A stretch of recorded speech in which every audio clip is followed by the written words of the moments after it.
Hey, folks. Hey, happy, what's that? This is weird. Happy Monday. I don't normally do these on Monday, but there was just so much going on, and I didn't want to wait till Thursday. Plus, I have to start doing a little bit more pre-made content. So I said, let me go ahead and knock out. Oh, that's my tea. Let me go ahead and knock out a live. Let me grab my tea, and don't judge. I had to put it in the microwave because I was already running late. So no judgment. I normally like to make it on the stove. Go grab it real quick. Anyway, make sure my sound's working, folks. Let's grab this.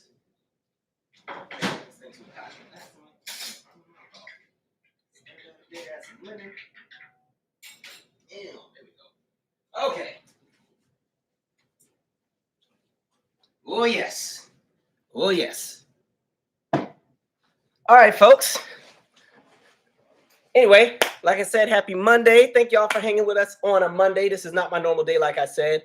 I'm going to get in some of the shout outs, and then we have a lot to cover. So y'all pray my strength because, yeah, I was going through my notes. I was like, dang, I think I bit off too much because, Lord, all right. I tried to be on time, too. I put 9:15 as the reminder. I think I made it on at 9:15 because I've been late like for 3 of these.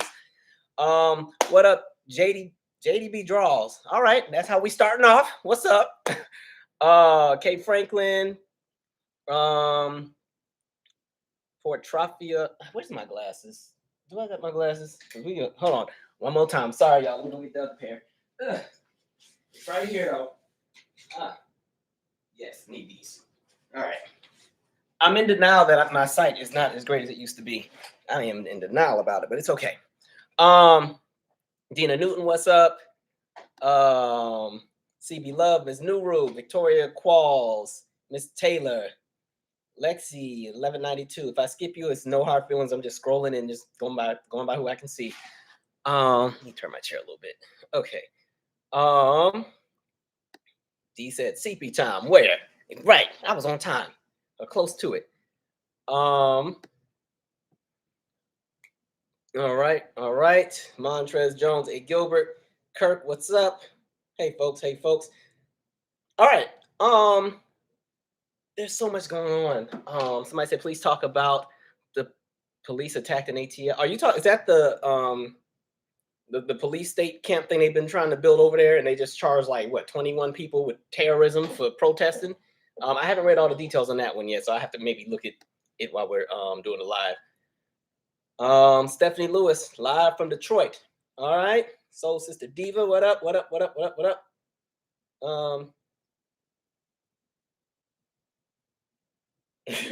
Poison Ivy, unrelated. The fam, pray for me. I'm flying Frontier tomorrow, and I've heard nothing good, but it's the only nonstop I could get to Vegas for Usher. Look, you don't end up like I don't know if you saw the I think it was either TikTok or Instagram, but 2 girls that were going from Oakland to Vegas, and first they tried to drive, and it was taking too long, and they went back and flew, and then they missed probably half the concert, but Usher was nice enough and got them tickets for another show. Good luck. I've never flown Frontier or Spirit, but sometimes I've heard it's actually not too bad if the cards are aligned. It's just when the things are not great. That's when it's some nonsense. All right, let me go ahead and jump into. I'm gonna start off with one light topic, and then I just want to drag a couple of people for like 3 or 4 of these topics, maybe 5, and then we'll finish with all the light stuff. But just to kind of ease into things, let me cross this one off my list. I'm gonna jump straight into, only because it came on last night, and this gives some time for other folks to get on. I got a chance to watch that new show with Xscape and SWV. I think it's called The Queens of R&B on Bravo. Let me say, I thoroughly enjoyed watching that one. Like I said before, I really enjoy any kind of music-related kind of reality shows. Those are always the best ones to watch because I think you get to see the creative process of what it's like for artists when they go on tour or when they're working on an album, and especially when you have groups and there's different personalities that don't necessarily always mesh well, but it's for the greater good of the group and for the fans. And so people got to put up with nonsense and tolerate different things. I really enjoyed watching that. That was some entertainment. I felt like they kicked the door down just from like the first 2 or 3 minutes. I'm like, how y'all start the show off already beefing? Like Xscape was already beefing. I'm not trying to spoil it for people who haven't seen it, but it's a really great watch. I enjoyed it so far. I plan to watch every episode. Look, I was so hyped after watching it. I called one of my best friends. I'm like, hey, we're going to that concert on the 1st because they're actually, Xscape is here on the 1st in DC. It's like Xscape, Monica, Tamar, Tevin Campbell, I think Silk, and one other group, maybe 112. Can't remember, but I was like, hey, let's go to this show because just based off watching the reality show, I was like, let me go ahead and get some tickets because the last time I saw Xscape, it was a really good show. But no, that's going to be some entertainment. My theory or my prediction, you're going to have Coco and Latasha button heads. Candy's going to be in the mix somewhere because Candy don't back down from nothing. I don't know. I would like to see kind of some spinoffs too with like other groups. I think it would be kind of dope. I don't know how well it would, go on TV, but like the idea of maybe like TLC and In Vogue, but it's the current lineup of In Vogue, so it's Cindy, Terry, and Rona, but also include Don and Maxine because I know that alone is going to be some good entertainment. And then with TLC, you got T-Boz and Chili. They just get along anyway. They don't really have any drama like that, but I'm sure that would still be more so of a fun show to watch. Like I think when TLC did have their reality show, they were funny to me. That was some great entertainment. I don't know why they never thought to go back into reality television. That was pretty fun. All right, I'm gonna read some comments and then I want to get to this heavy stuff. We'll probably come back to this Xscape conversation towards the end because I want to go a little bit deeper on that. Somebody said, "Oh, Frontier is a struggle with baggage claim." Yeah, I haven't heard too many horror stories about Frontier. I always just hear about Spirit. Right, but I've also heard some folks say Spirit, they don't have no problems. Every time they get on a flight from Atlanta to Miami, they don't have no problems. I don't know. Spirit be making me nervous because I feel like the seats are held with thumbtacks. I don't want that risk. I feel like you hit some turbulence in the seat, just come out of the ground. So I'm good on that. Okay. All right, let me shift my energy here. Bear with me. We got some folks to drag. All right. So I want to start. How do I want to organize my thoughts here? I'm going to start with Jackson, Mississippi, right? And so I briefly talked about it a little bit on the last live, but we didn't get a chance to really go in depth. So I just kind of want to give some more insight and details because all of this is going to correlate and tie together, especially when I get into this segment about Selma and symbolism, because for some reason, folks just keep getting fed off these symbolism sandwiches. And I'm just like, oh, all right, y'all keep playing these games if you want to. So to my point, so we know that in the state of Mississippi, right, there is a bill, it's called HB 1020. And there's also another bill that was kind of almost like a corrective version of the bill, but it's still just as terrible, SB 2889. And so long story short, we know Mississippi is the blackest state in the United States, right? And then as far as Jackson, Mississippi, is the second blackest city in all of America, outside of South Fulton County, Atlanta metro area, that region. But with that being said, so there was this portion that's like 8.6 square miles, right? 8.6 square miles around Jackson, Mississippi. And this area was called the District Capital Complex Improvement District, or that's what they wanted to call it, right? And so they carved out this area. Now, this was a portion of Jackson, Mississippi. And then eventually they actually extended it after there was a whole bunch of backlash. They extended it to 26.5 square miles. Now, this is how this thing would work. They pretty much were going to create a new court system within this district, right? And so within this district, the officials, as far as like the judges, the prosecutors, even the public defenders, they would have all been people that would be appointed by state officials, not elected, right? And so long story short, you have Jackson, it's pretty much being divided. The segment where all the black folks lives, to be honest, where all the black people living at, that's going to pretty much be this new district that they're creating, where within this new district, it has its own jurisdiction or a special jurisdiction that's separate from the state. So like I said, the judges that are appointed are not judges that are elected by the people. You know what I mean? Even with the police force, they were going to go ahead and expand jurisdiction from the Capitol or U.S. Capitol Police Force to that same district. So now it's kind of like they have their own separate police force. They have their own separate judicial system. And so the thing that you have to start thinking about with all of that is this pretty much creates a space where the government now carries the power and not the citizens within that specific region. And that also means that the judges that would be appointed in that region, they don't have to answer to the people of Hinds County, because who says that they're even going to live in that region? That's one of the reasons why when you have some of these elections and you have the elections for the judges, the people say, we want this person to speak on our behalf or make rulings on these cases that will affect our livelihood. Now you're in a space where you're going to have people that are making the decisions for people in which they don't even really represent, because they're not even a part of those same districts or those same regions, right? And so, like I said, state capitol police would have jurisdiction in that region. In addition to that, the problem that you run into as well, this now means that any kind of case that goes against the state, especially in that district, The judge that would be overseeing that case is somebody appointed from the state. And when you're talking about who would be making these appointments, it's the white chief justice that is like this crazy right-wing extremist Republican that just signs and says yes to every terrible law you can think of, right? And so the reason that they made this justification is they're trying to say, well, crime is up. We got to do something about the crime. And so now they've decided they're going to create this special district, specifically the hotspot for crime, based on how this is being presented. And that's pretty much where it's going to be. They're saying crime was up 66% since 2017. My response to that is, in regards to crime, all you have to do is look at what are the factors that go and pretty much stimulate or create a space where crime would be on the rise, because that's starting to be kind of like the coded language they often use when they want to put in some really terrible policy. You just run on the conversation of crime, crime, crime, right? That's how Reagan was able to get away with half the stuff he got away with, because he could always just, accumulate or associate everything with crime, right? Nixon was able to do that, associate everything with crime. Bush was able to do that, associate everything with crime. Clinton was able to do that, associate everything with crime, right? Joe Biden back in the day, he's trying to act like that wasn't a part of his past, but back in the day, crime, crime, crime. And honestly, people are side-eyeing you, Joe, with what you're doing over there in DC in regards to the crime bill that they have over there as well, right?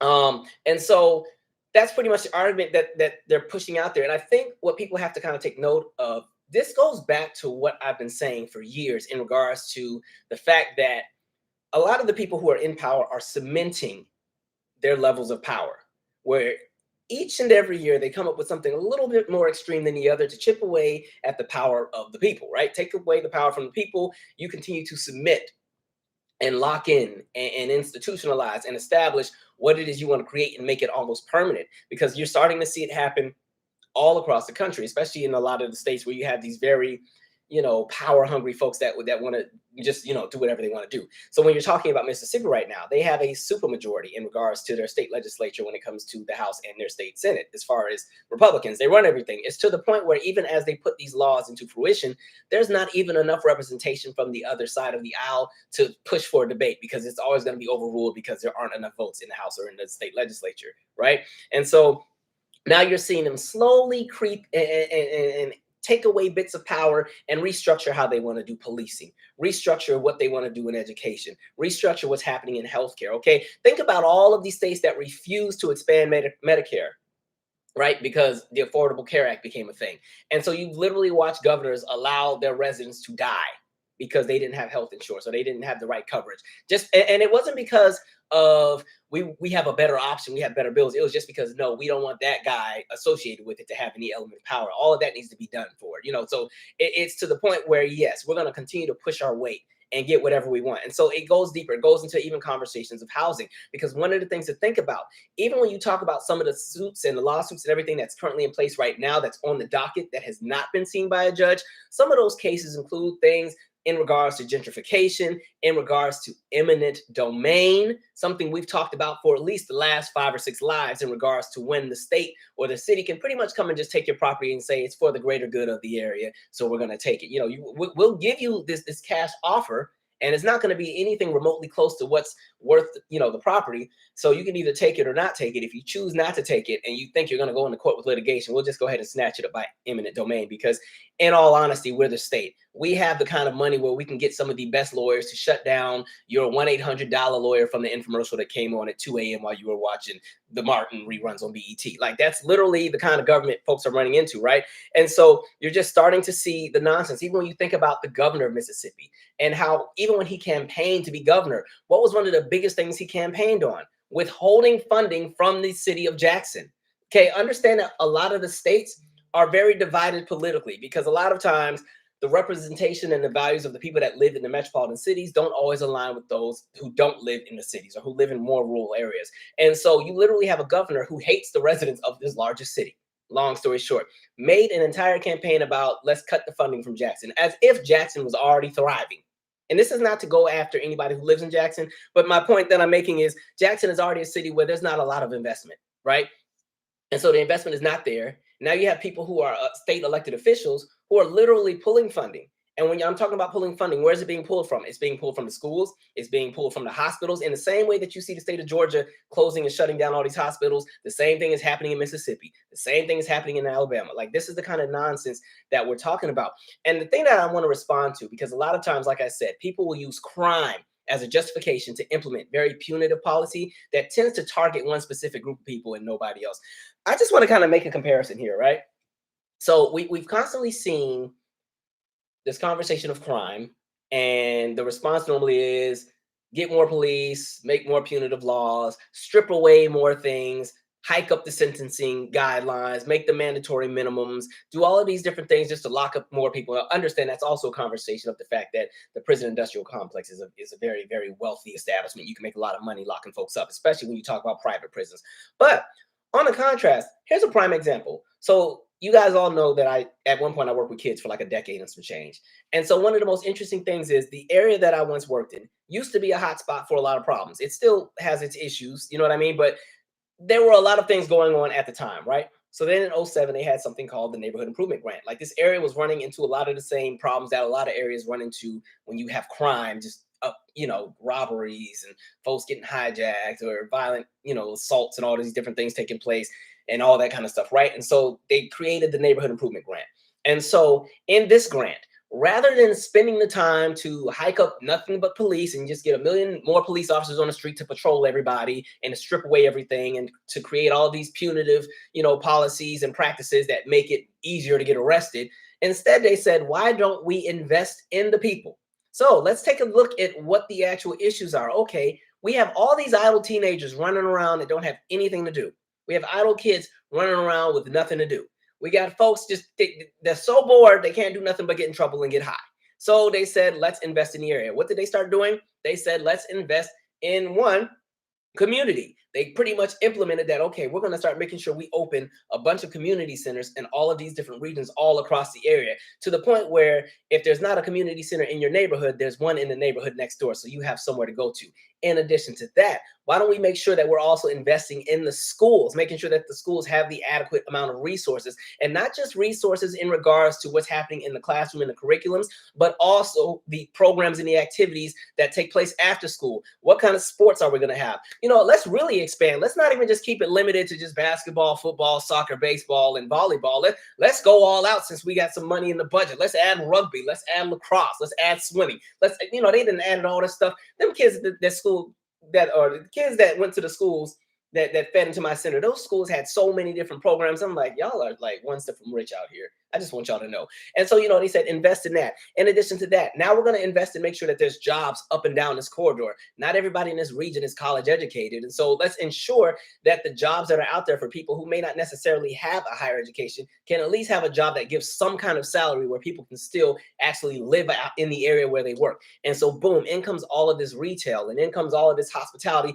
and all of these different things that benefit the people of the region. It's specifically for the people of the region. It wasn't created so that transplants could come in and take over and price everybody out. All of this stuff was literally created specifically for the people in the region to benefit from their own tax dollars. In addition to that, to also combat the idea of, property taxes are probably going to still go up because now we're investing into infrastructure and there's shopping centers and all that. Let's make sure that we also invest in the programs that ensure that people who have problems paying their rent or making their bills on time because the cost of living has gotten so high, let us make sure that we have programs that also include them so they're not pushed out of their own neighborhood, right? And so you fast forward 10, 15 years, you end up seeing the progress. That's probably one of the reasons why, I'm not one to try to gas and act like I'm, the top-ish on the planet. But listen, when I ran my community center within the organization that it was, out of 4,600 sites across the country, my center was #1 in the United States for 2017, 2018, and 2021.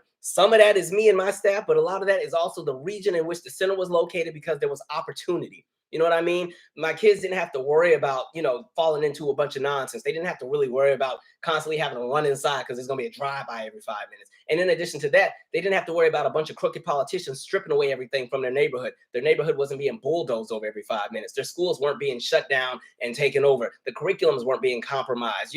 When it came to food, they weren't even having to worry about things like a food desert. And what was so interesting, the majority of the kids that I worked with, when you talked about the median income of their families, I had families of 5 and 6 living off of $30,000. So it's not like I had a bunch of rich kids. I had kids who would have been technically the demographic of kids that fall in that lowest percentile of, median income when it comes to wealth. But because of the investment that was put into their area, everybody in that area benefited, whether you were wealthy, whether you were not. Didn't even when it came to race, there were still issues, definitely, but the conversations of equity, the conversations of trying to pay attention to what is it that we can do to make things better for these residents. So rather than spending all your time trying to create separate districts and new policing departments and new ways to lock up everybody, let's just go ahead and nip in the bud what the issues are. And so the issues at the time were kids had nothing to do. There weren't a lot of really great jobs. Infrastructure was not invested in. People were getting priced out. And so people found ways to get the people engaged. They found ways to, remedy some of the flaws that exist. Does that mean that all the crime went away? No, it's still got its problems just like everywhere else. However, crime is not what it could be. And so what's happening in a lot of these places around the country, rather than investing in the people, they just want to lock up everybody. Because like I said, there's money to be made when prisons are open. There's money to be made when prisons are full. There's money to be made when the prisons are so full that you got to make contracts to build new prisons, right? There's money to be made. And so you're just starting to see so much of the nonsense. And so at this point, like I said, they have been working to cement the nonsense that they've been doing for years and years and years. And this is why I keep saying this is not the time to start trying to tap out politically because you don't like whoever the candidates are. The reason why we don't like who half the candidates are is because so many have tapped out for so many years. Now we're in a space where establishment runs everything. Money runs politics. The people barely have a voice now. And with the few, strings or threads that we have left to hold on to, people are cutting those because they're tired. And it's like you got folks literally just tapping out, ready to just pretty much get out the door and just say, forget it. I just don't care. We'll just do what we got to do, which leads me to my next segment, this freaking symbolism, right? And so a few days ago marked the 58th anniversary of the March on Selma. Beautiful, right? I have a respect for the generations before me. I have a respect for what it is they had to deal with, because no matter how much mouth people in the younger generations have about whatever happened in the past, people from those eras went through stuff people in my era will never have to, well, I don't know, the way America's going, have not had to go through yet, right? I have not had to have the luxury of being sprayed by a fire hose and bitten by dogs yet. You know what I mean? And so I have a respect for that generation and what they had done and what they had dealt with. But the point that I'm getting at now is we're in this space, and when I say we or we're, I'm not saying you or me. I'm just saying collectively what's happening in the United States. So please take it that way, because I know folks don't like to hear we too much. But the point that I'm making is we're in this space where symbolism has replaced policy. Symbolism has replaced purpose. Symbolism has replaced tangibles, right? And so you keep seeing the same pattern over and over and over. I have nothing against going to Selma and commemorating the march and everything that happened, but at this point, in my opinion, it just comes off as folks trying to literally appeal to the moral compass of a demographic that's evil and just does not care. You're trying to appeal to the moral compass of an evil collective, right? An evil collective that's going to maintain power by any means necessary. And so it almost becomes pointless at this point. You know what I mean? Because every year that they return to Selma to do one of these marches and stand and give poems and speeches and sing and kumbaya. And listen, I have no smoke for the elders and the seniors that are out there, because they were out there to begin with when it first started. But at this point, the point that I'm making is at this point, every year that we go back out there to commemorate, we come back with less, right? To me, all of the marches and the singing should have stopped when they stripped down Section 4 of the Voting Rights Act. That's when we should have said, wait a minute, hold on. All right, we were having a party, but clearly other folks were planning some other stuff. We're going to come back to these marches and the songs a little bit later, but there's work to be done. Because now we're in a space where every year you're watching more and more rights get stripped away and stripped away and stripped away. But then we still want to go and have all these marches and stand on the bridge and content of the character. And then here comes MLK Day and everybody go to DC and stand by the Martin Luther King Memorial and take a picture and just, oh, what he stood for. So amazing. I agree.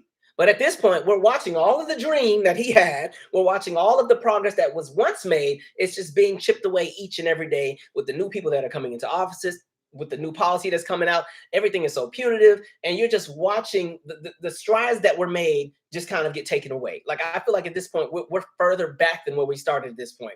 But everybody keeps using symbolism as a way to kind of, remedy everything and say, but look how far we've come. Look what it used to be like. And I'm like, it's really not that different at this point. It's just evolved into a new space, but we're dealing with a lot of the same nonsense. And so when we talk about the symbolism, I guess the best way that I could explain this, because I know some folks are going to already be annoyed with how I'm portraying this. Like I said before, when I did a symbolism video, you know what I mean? Like, the issues with symbolism is that symbolism gives people the false idea of success. right? It makes it look like we've already made it. There's nothing left to fight for, and people move on. And so every single time there is fire built up in the collectives, as far as people who are fighting for something, as soon as the symbolic gestures kick in, people start jumping ship again. They think they've made it. That's when there's the electric slides at the police brutality marches. That's when they bring out the grill and everything. Then the Greeks come out here strolling and everything. You got the break dancers coming out, and then performers start coming out as a singer. Doja Cat's gonna be singing a song. I'm like, what is going on out here, right? And so here's a perfect example. Let's just say that, and this is all imaginative. Let's just say like there's a neighborhood of, I don't know, 200 people, and they say, you know what? We want to build a school in the neighborhood. We are going to build a school. It's going to be the greatest school ever. It's going to be, made for the children by us, right? And so you get 200 people and they're going to build this school. They have grand vision. This is going to be some state-of-the-art edifice here. I mean, it's going to have gyms and pools and tennis courts, and the art room is going to be the size of like 2 basketball courts, just the art room. They don't even have art schools anymore. The music room will have state-of-the-art instrument, like all of this great stuff. So they say, we're going to build it. They start fundraising the money. And so they start, they do the ceremonial groundbreaking, the big symbolism thing. They get, they always get that golden shovel, and everybody, hold on, let me stand up. Everybody stands with that gold. Let me get this in my angle. Stand with that golden shovel and smile, and right? So everybody does all that, and then it's time to actually get to work. And so what happens is every single time there's a little bit of progress made on the school, people start jumping ship, right? And so literally they build the frame and the foundation, right? A few folks can jump ship. So it's not 200 people building it no more. Now we're down about 180, right?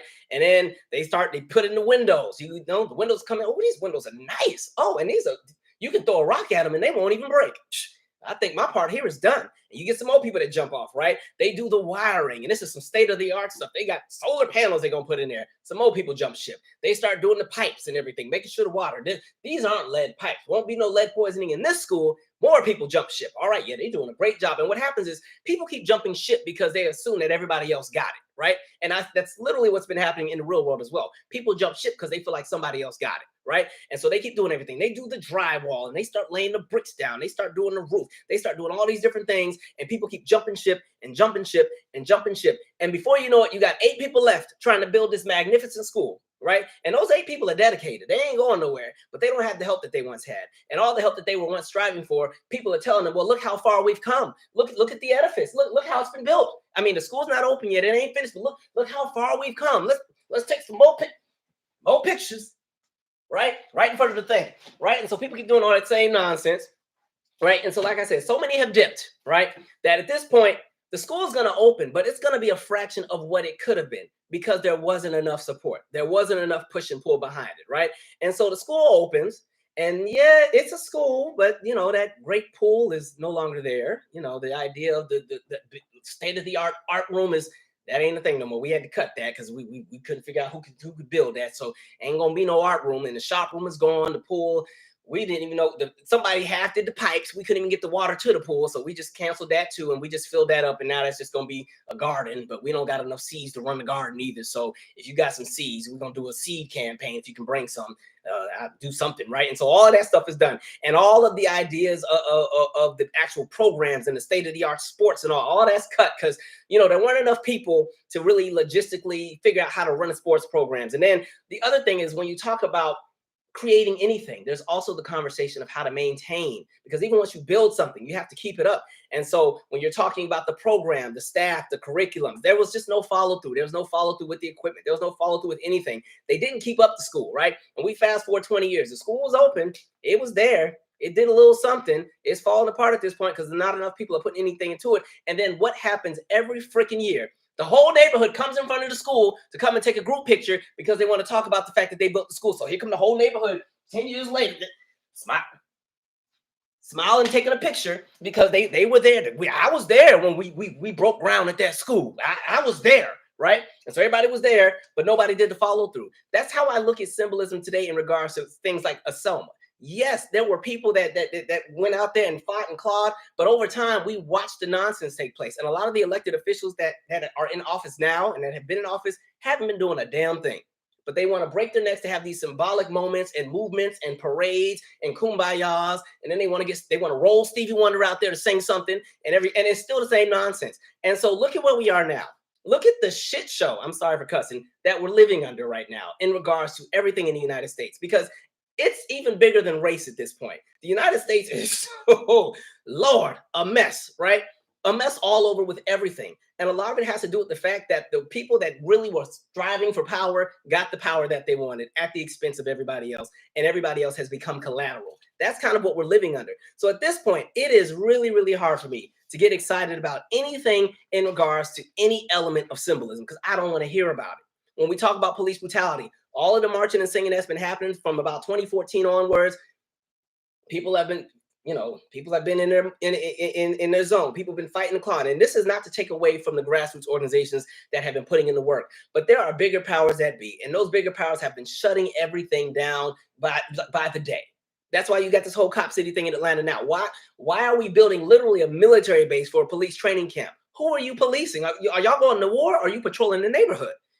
That's where we're at. And so now you look at what's been happening politically in this country when it comes to the laws, right? So we have all this gerrymandering. Because again, going back to Section 4 of the Civil Rights Act, when they stripped that in 2013, thank you, Clarence Thomas, and some of the other ones who felt that America at the time was past racism, because again, symbolism painted the picture. People in 2013 felt everything is great. Obama's in office. Here's this man with a black wife, and the black mamas live, the mother-in-law's living in there. He got 2 black little girls. Even the dogs are black. Symbolism. All is well. And so what happens? They say we don't have to really have this law where we got to make sure that states don't have all of these crazy laws to ensure that different folks can't vote, because at this point, America has overcome. Everything is great. So again, the Obamas are in office. Beyonce keeps selling out stadiums and stuff. Oprah got a TV network. LeBron James is winning up everything. Serena Williams is winning up everything. Everything is great, right? And so then we fast forward. They strip the Voting Rights Act. What's the first thing you see them start doing? They start coming with these crazy voter ID laws. Even when you have gerrymandering, we saw what they were doing in North Carolina.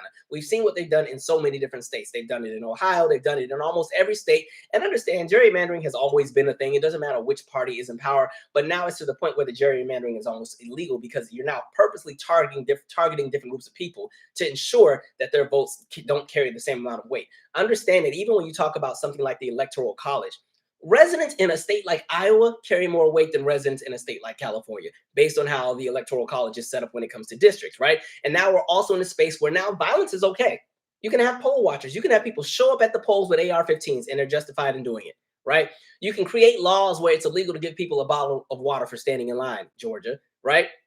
You have all of these rules that pretty much they're going to do any and everything to make it difficult for everyone. So think back to even the 2 poll workers in Georgia, was Wandrea Ross and Ruby Freeman, right? The 2 black women that were pretty much attacked and painted as the faces of, illegal voter fraud, right? These are the 2 black women. All they had to do was count the votes.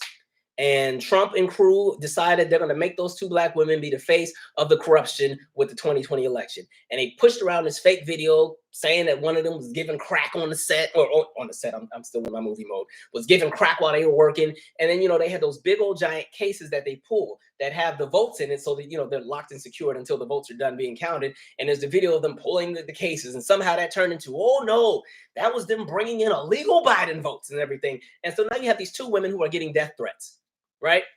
To the point where they're like, we don't even want to do this crap anymore. Like, that is what we've come into, where now, our politics is chaotic. It's almost dangerous just to do some basic stuff, because there are people who do not want to let go of power, and they don't want to share power. They are also in fear of the idea that if they have to give up any element of the power that they think they have, they are afraid that other people are going to do to them what they've done to everybody else. And so it makes them only fight harder. And so the point that I'm making is, when it comes to anything that you're fighting for, the fight does not stop just because you think there's progress, because there's always somebody on the other end ready to seam rip whatever it is you wanted to do. And so in my opinion, the way that we've been presented with race in America's history since at least the 1970s is that all of that was in the past and we're good.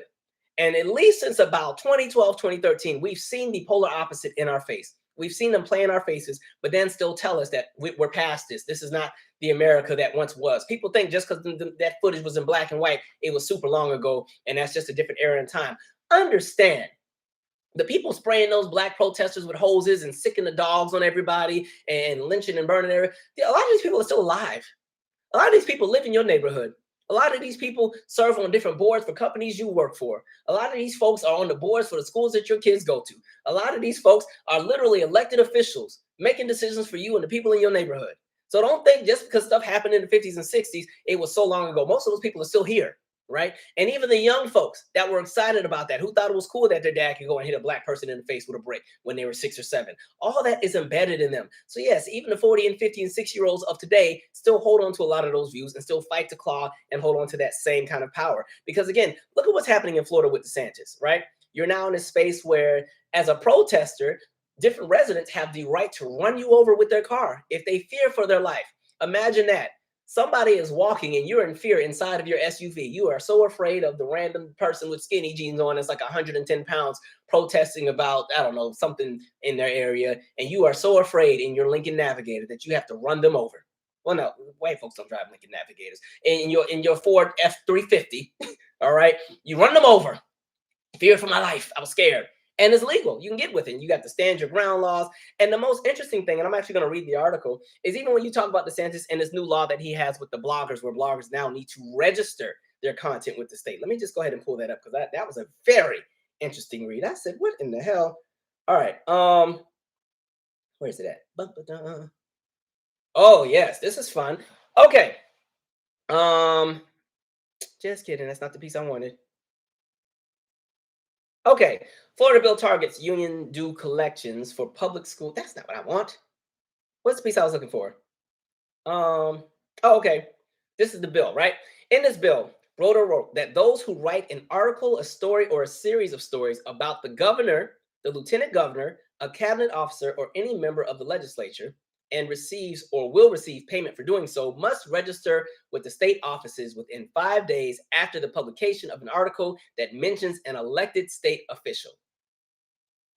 If another blog post is added to the blogger would then be required to submit monthly reports on the 10th of each month with the appropriate state office. That would not have they would not have to submit a report on the months when no content is published. For blog posts that concern an elected member of the legislature or an officer of the executive branch, monthly reports must disclose the amount of compensation received for the coverage, rounded to the nearest $10 value. If compensation is paid for a series of posts or for a specific amount of time, the blogger would be required to disclose the total amount to be received upon publication of the first post in said series or time frame. Failure to file these disclosures or register with the state officials, if the bill passes, would lead to daily fines for the bloggers, with a maximum amount per report, not per writer, of $2,500. The per day fine is $25 per report for each day it's late. The bill also requires that bloggers file notices of failure to file a timely report the same way that lobbyists file their disclosures and reports on assessed fines. Fines must be paid within 30 days of payment notice, unless an appeal is filed with the appropriate office. Fine payments, where's that part I was looking at? Fine payments must be deposited into the legislative lobbyist registration trust fund if it concerns an elected member of the legislature. The bill also requires, wait, is that the same thing? This is so stupid. All right. For writing about members of the executive branch, fines will be made payable to the executive branch lobby registration trust fund, or if it concerns both groups, the fine may be paid to both related trust fund in equal amounts. So, getting back to my point, going back to that conversation of how they like to submit things, like I said, it's to the point where now they're breaking their necks to ensure that not only do we start locking in all of the things that we want to hold on to, everything becomes punitive. And so now you're seeing this wave where they go and they start attacking any element that challenges the status quo. That's books, that's education, and now it's getting into the media, and now it's shifting over to social media. So just imagine being in Florida and you post some kind of content and you need to register with the state because you're talking about whatever's happening in your hometown. That's what we're getting at, right? And even when you talk about the state legislator, what's his name, Paul Sherrill, who was like, oh, let's bring back lynching. And he was excited to bring it up. Like, yeah, I think we should bring back death by hanging. Can we do that? And it's just like, what is the end goal here? The craziness that exists, right? The nonsense. And so, again, circling this all back to Mississippi, right? Understand, like, when I always say it's not the time to tap out and you have to really lock into what's happening, I always say it's bigger than just the president and Congress and your governor. Like, those smaller local positions carry so much weight because those are the positions that really affect you directly and they affect you much quicker. And with that being said, you also get to the point where once you get enough of these folks in here, look at how they start to change things. So now it's like we got the people in there that we want. Let's change the rules into how they get these positions. So instead of giving power to the elected voter, we're just going to appoint the kind of people that we want. And so now we're at this space where and this is not just in Jackson, Mississippi. You're seeing this with, especially with our elections, how they've created these new committees in regards to election committees and how they're going to find different ways to do things. And so there's all of these positions that are being created that are now permanent.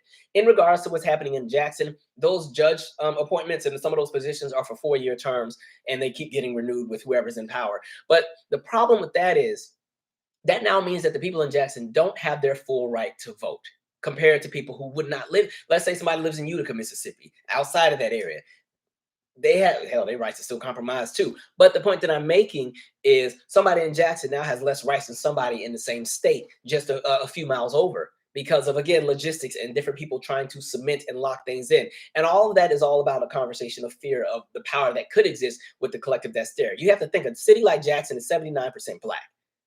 If every citizen in Jackson was in a capacity to pull their weight and combat a lot of this legislation, a lot of things in Mississippi, or at least in that region, would change. But then it goes back to that conversation of cementing. What's one of the biggest things that's taking place that affects a lot of people's right to vote? Incarceration. So think about how many people have been locked up for any and everything just so you could snatch away their right to vote. And understand that once, depending on what state you're in and what the rules are, especially when you're considered a felon, or if you have a felony, understand that that also affects things like housing. It affects so many different things. If you don't have a permanent address, it's really hard to register to vote. And I'm not saying that voting fixes everything, but voting is one step in a bigger process of a bunch of different things that folks are going to have to pretty much jump into in order to really get what it is that you want. Because at this point, we're not in a space of voting to get what we want. We're in a space of voting to protect the last few things that we got. And folks aren't even getting that part, because folks want to play, let me be the smartest person in the room and just always act like I'm smarter than everybody else. So I'm going to tell everybody that they need to sit this one out, because we need to teach the Democrats a lesson. They need to learn. Listen, at this point, I got enough smoke for both parties, but this idea of always trying to prove a point is not working right now, because the other side is doing everything that they wanted to do, and now they're cementing things. And so some of us are moving in a space like we're going to still have these same opportunities, that we're going to be able to come back to this once we get what we need. I don't think some of the stuff we're going to be able to come back to, because some of the stuff is going to be so locked in. It is what it is. All right. Even look at like women's reproductive rights. I don't care where you stand on women's reproductive rights, but look at how fast everything has been shifting in less than a year. That quick, right? Up until 2 years ago, everybody was like, "Oh, Roe v. Wade, it's precedent." It was to the point where, anytime there was somebody being elected to like a district court or even the Supreme Court, that was one of the questions: will you look at Roe v. Wade and will it still be precedent? They'd be like, "Yeah, it's going to remain precedent. It's going to remain, the law of the land." Look how quickly that got undone. Same thing with the Voting Rights Act, right? It was again, symbolism. They had a whole party when Bush #2 went and re-signed the bill to make sure that the voting rights was still protected. It was a good time, celebration. I felt like they brought Kool and the Gang out, right? And we fast forward a few years later, and look, they stripped it down, right? And then you get a few Supreme Court justices die. You put some more extreme ones up in there, and here we are. So just understand that, like I say this a million times, and I've been saying it for years. They are cementing what they want. So you're going to have to wake up and pay attention to a lot of what's going on around here, because it's a lot of nonsense, right? Now, I'm not trying to like scare people or be woe is me, it's all gloom and doom, but I just need folks to like be aware, like there's so much going on. And that was just Jackson. That's just Jackson. There's something in every state. Every city got something crazy going on. Please go and pay attention to what's happening in your area. Anyway, I'm going to pause because I've been ranting. And then we're going to get into some other things. Lord, I did not mean to rant this long, but that's okay. I still got more people to drag to. We just getting there. I'm not gonna be able to get to all your comments because y'all were saying a lot while I was rambling and saying my 50,000 speeches. So I apologize if I can't get to your comment. Am I hitting this mic? I'm sorry. I didn't know my chair was bumping the mic. All right. Grape Shot said, yeah. When they say we're cracking down on crime, they basically saying we're cracking down on Black people whether they're criminals or not. That's exactly what it is. You start creating punitive laws and you find every reason to lock people up for any and everything. That's exactly what that's about. And the issue I have with that while I'm at it, I'm supposed to just be reading comments. Y'all know I'm about to get back on my soapbox. The issue that I have with that as well is they've created a space where Black people are automatically the face of crime. They've always done that. So anytime they start saying crime, crime, crime, understand they're talking about Black folks. Now recognize white folks are out here committing just as much crime as everybody else. All of these different groups commit crime. Even in the Asian community, they got crime going. But they paint it to be the face of Black folks. And again, I've always said, when you talk about crime areas or areas where there's a lot of crime, it's usually the end result because the investment was taken out of the neighborhood. It's the end result because there's no opportunity. And so if you're in a space where there's not a whole lot to look forward to, you don't have a whole lot of support, the job market sucks, right? There's no resources to do anything. It's hard to get out of whatever situation you're in because all the programs that once existed have been cut, and they're trying to find every reason to lock you up for any and everything anyway. Just recognize you're going to see crime go up, and recognize in the same way they like to glorify the crime that exists in Black neighborhoods, please understand when you start going to these trailer park neighborhoods where white folks live in Appalachia, all that, the crime rates are even higher. Okay, when you talk about crime, they like to paint this picture as if crime is something that is pertinent to race, as if different races just have something in their genetic. Black people just have a special bug that just makes us violent. No, it's circumstantial based on what people's circumstances are based on their experience. And so, like I said, you can go to some of the poorest white areas in America and the crime rates are extremely high. You can go to the Native American reservations and the crime rates are extremely high. Why? Because in all of these instances, whether it's the area that you want to call the hood, the area that you call back Appalachian, the trailer park somewhere, or the Native American reservations, they all got the same problems where there is a lack of investment into resources. There's a lack of opportunity. There's pretty much a divestment. The people have been forgotten about. The people have been left out of what you want to call the American dream. And then you want to get mad at them because they're responding in a way that anybody would when you've been promised the world and you got none of it. And the world walked all over your back to create everything. You know what I mean? Anyway, let's see. Somebody said, I'll be trying with Reverend Al Sharpton, but he makes it hard.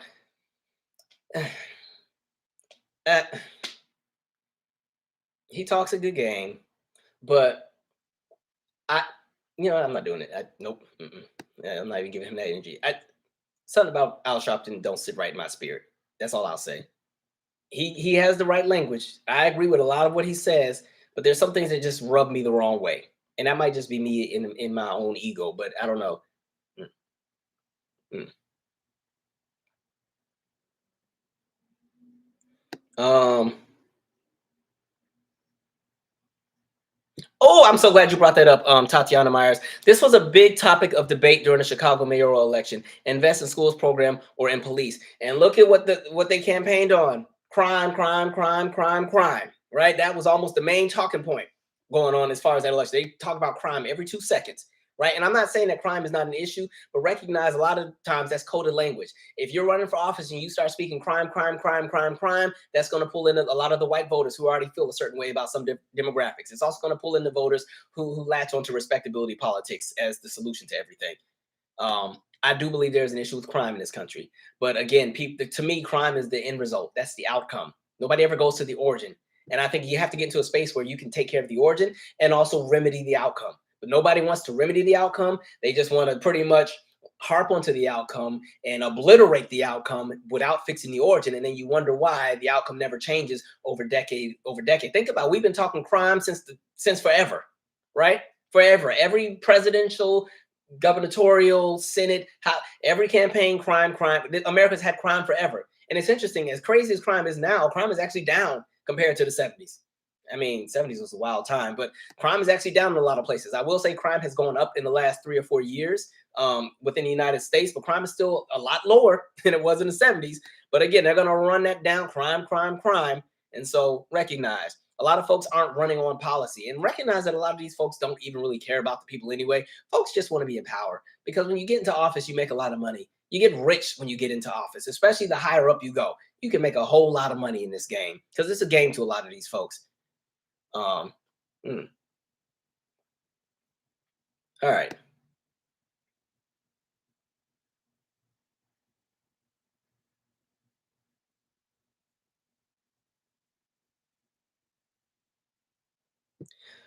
Analyzer said, I agree. Calvin, the marching should have stopped. We need to stop buying into symbolism. Totally agree. And I'll say with marching, because I think in some elements, I'm not saying don't march ever again, but what I'll say is this, like I've always said, so in these moments where you see like a really sad story, the police just shot and killed somebody unarmed.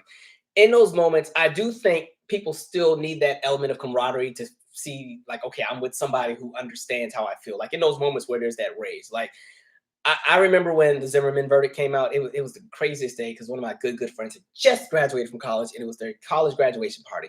Everybody's like, good.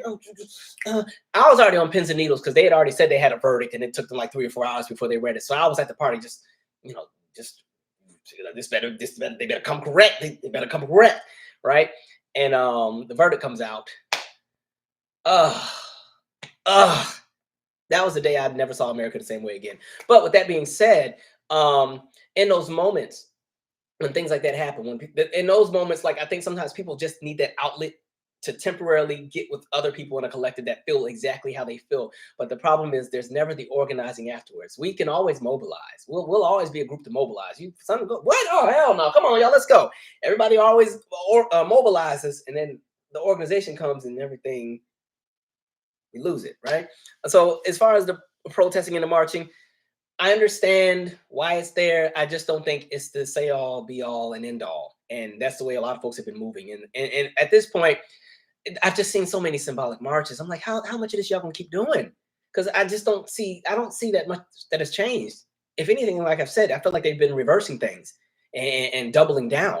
And we still out here singing. And I get it, but that can be one piece of the puzzle, but that can't be the whole puzzle. That's like an end piece on the side somewhere. We got this whole middle we need to figure out, right? And it's a landscape puzzle, so you really got to work hard because everything looks like a cloud. Like that's where we're at. Anyway, somebody said Nancy's kente cloth moment. Don't remind me. And then couldn't even get up. But much respect, I understand. I'm sure when I get to that age, I'll be in the same boat trying to get up after sitting down for 8 minutes like that. Oh, look at y'all giving me permission to cuss. I told y'all I don't like cussing on here because I know there's a lot of older people that be watching. I try to be respectful to them. And I've discovered I have a lot of kids that actually watch this channel. I didn't know that. So I'm like, all right, let me lead by example. But like I told y'all, I cuss like a sailor outside of YouTube. All right.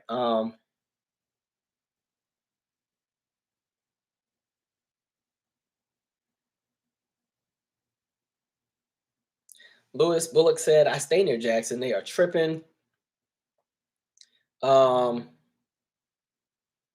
Billy Flood, these local judges or these local courts got 75-year-old judges. And so those are the same people. That's the other thing, too. Even when you're talking about with the judicial system, I think you constantly have to have new faces coming in that represent the different generations because you have to think about even the generational divides that exist. You know what I mean? Like a judge that was raised in the 50s and 60s, I just think they're going to have a very different experience and understanding of the plight of somebody who's 20 years old trying to make it in society right now. I'm not saying that they wouldn't understand their plight, but just understand that there's generational divides that exist as well. And then when you add in the element of culture, right, and you add in the element of race, socioeconomic wealth, and all these different figures that would pretty much create a space that give people different experiences, all of that plays a role into everything in regards to how people are going to move, how people are going to do things. It plays a role into how people are going to be treated by a court system. And it plays a role into the faces of those court systems and how they're going to operate and make judgments. And so all of that plays a major role. Let's see.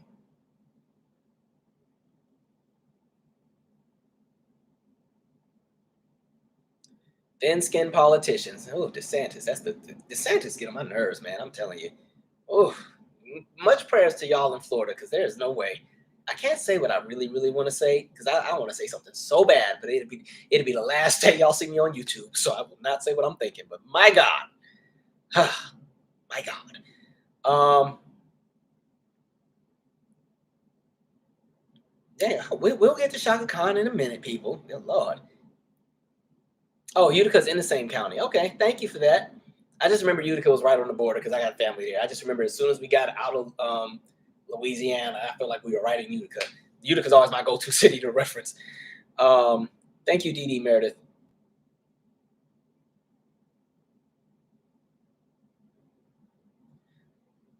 All right, I want to keep going because we got, damn, wait a minute on Chaka, y'all. Hold on, wait 1 minute here. Wait a minute. All right, let me keep going. All right, I got maybe one or two more people to fry up, and then I will shift gears here. So let's talk about this Howard University lawsuit that has taken place. This was very interesting. I actually was going to do a separate video on it, but life happened and I didn't get a chance to. So I said, we will still address it on the live. Excuse me, sorry. All right, so let me go ahead and just give some of the details here, right? So there is a man named Michael Newman who was a student at Howard University's law school. Some stuff went down, he got expelled, and now he's suing the university for $2 million with 11 different counts and complaints. So I want to read some of the article and then we will chat. All right. White law student sues Howard University for alleged racial discrimination. Michael Newman is seeking $2 million in damages and claims he endured a hostile environment at the HBCU, but Howard plans a vigorous defense. A white former Howard University law school student filed a discrimination lawsuit on February 16th against the institution, alleging a hostile educational environment as a Caucasian minority at a historically Black university. The lawsuit also accuses Howard's faculty and staff of retaliation, defamation, and intentional infliction of emotional distress. In addition to the institution, the plaintiff, Michael Newman, I don't know why he got to have my name, named several other defendants in the lawsuit, including Howard University's president, Dr. Wayne A.I. Frederick, law school dean Daniel R. Hawley, and several administrators. He's seeking $2 million in damages. Faculty and administrators fomented racial animosity toward Newman by endorsing some classmates' views that his comments on matters of public concern or advocacy for political and social changes were insensitive, offensive, or racist, and by endorsing the view that classmates' derogatory comments regarding Caucasians and derogatory epithets were acceptable. The lawsuit filed in the Superior Court of the District of Columbia stated. Let me see. Frank Temple, Vice President and Chief Communications Officer for Howard University, declined to comment on the pending litigation. He sent a statement to BET.com explaining the school's position on this matter. The university is prepared to vigorously defend itself in its lawsuit, and as the claims provide a one-sided and self-serving narrative of the events leading to the end of the students' enrollment at Howard University, said Tramble. Mr. Newman came to Howard having a career outside of law and was granted a university scholarship. Mr. Newman then displayed a pattern of antagonizing actions against other students in the law school. This includes Mr. Newman using the untimely death of a fellow law student to further his views on COVID-19 and the vaccines, Tramble continued. After following the university's disciplinary policies, Mr. Newman was expelled for disruptive and harassing conduct.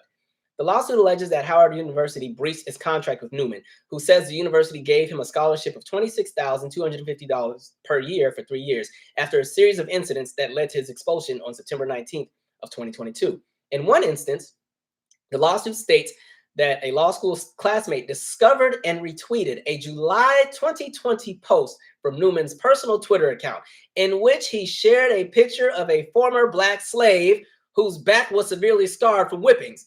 The caption read, "But we don't know what he did before the picture was taken." Newman claimed that this tweet wasn't intended to be offensive, the lawsuit states. Rather, Newman said his caption was intended to be ironic in response to Americans who attempt to explain away videos of police brutality by claiming that the victim must have committed some wrongdoing.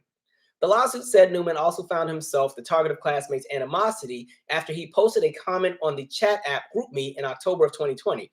An African-American forum speaker claimed ahead of the 2020 election that a Biden-Harris administration would usher in a golden age of environmental justice. This is Michael Newman's quote.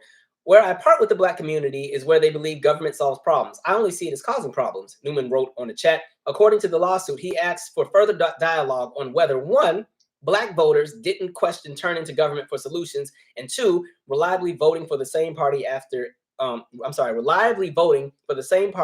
every election disincentivized both parties from responding to the needs of Black communities. Newman alleged that he faced backlash, even though he explained repeatedly that he was only trying to learn about the views and experiences of Black Americans.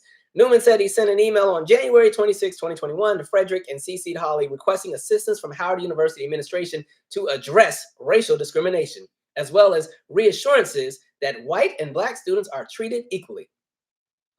The lawsuit said he attached an exchange with classmates in which he was called the Mayo King, a racist slur. Frederick didn't respond to the email, but Hawley asked Newman for a meeting. According to the lawsuit, Holly retaliated against Newman for sending an email to Frederick by suggesting that he transfer to another law school. Newman claimed that he continued to have negative interactions with the dean. Ultimately, a panel reviewing Newman's case ruled that he should be expelled despite his protest that secret evidence was used against him. A court hearing is scheduled for April 21st. A few other things I want to add. I was digging through some of the actual things on the docket in regards to the complaint. Some of the bits that he actually states is he also says that he believes he faced discrimination on a scale that none of his classmates have ever likely faced. He also acknowledges that he repeatedly made offensive race-based declarations. What else did he say on here? I'll leave it right there. Interesting.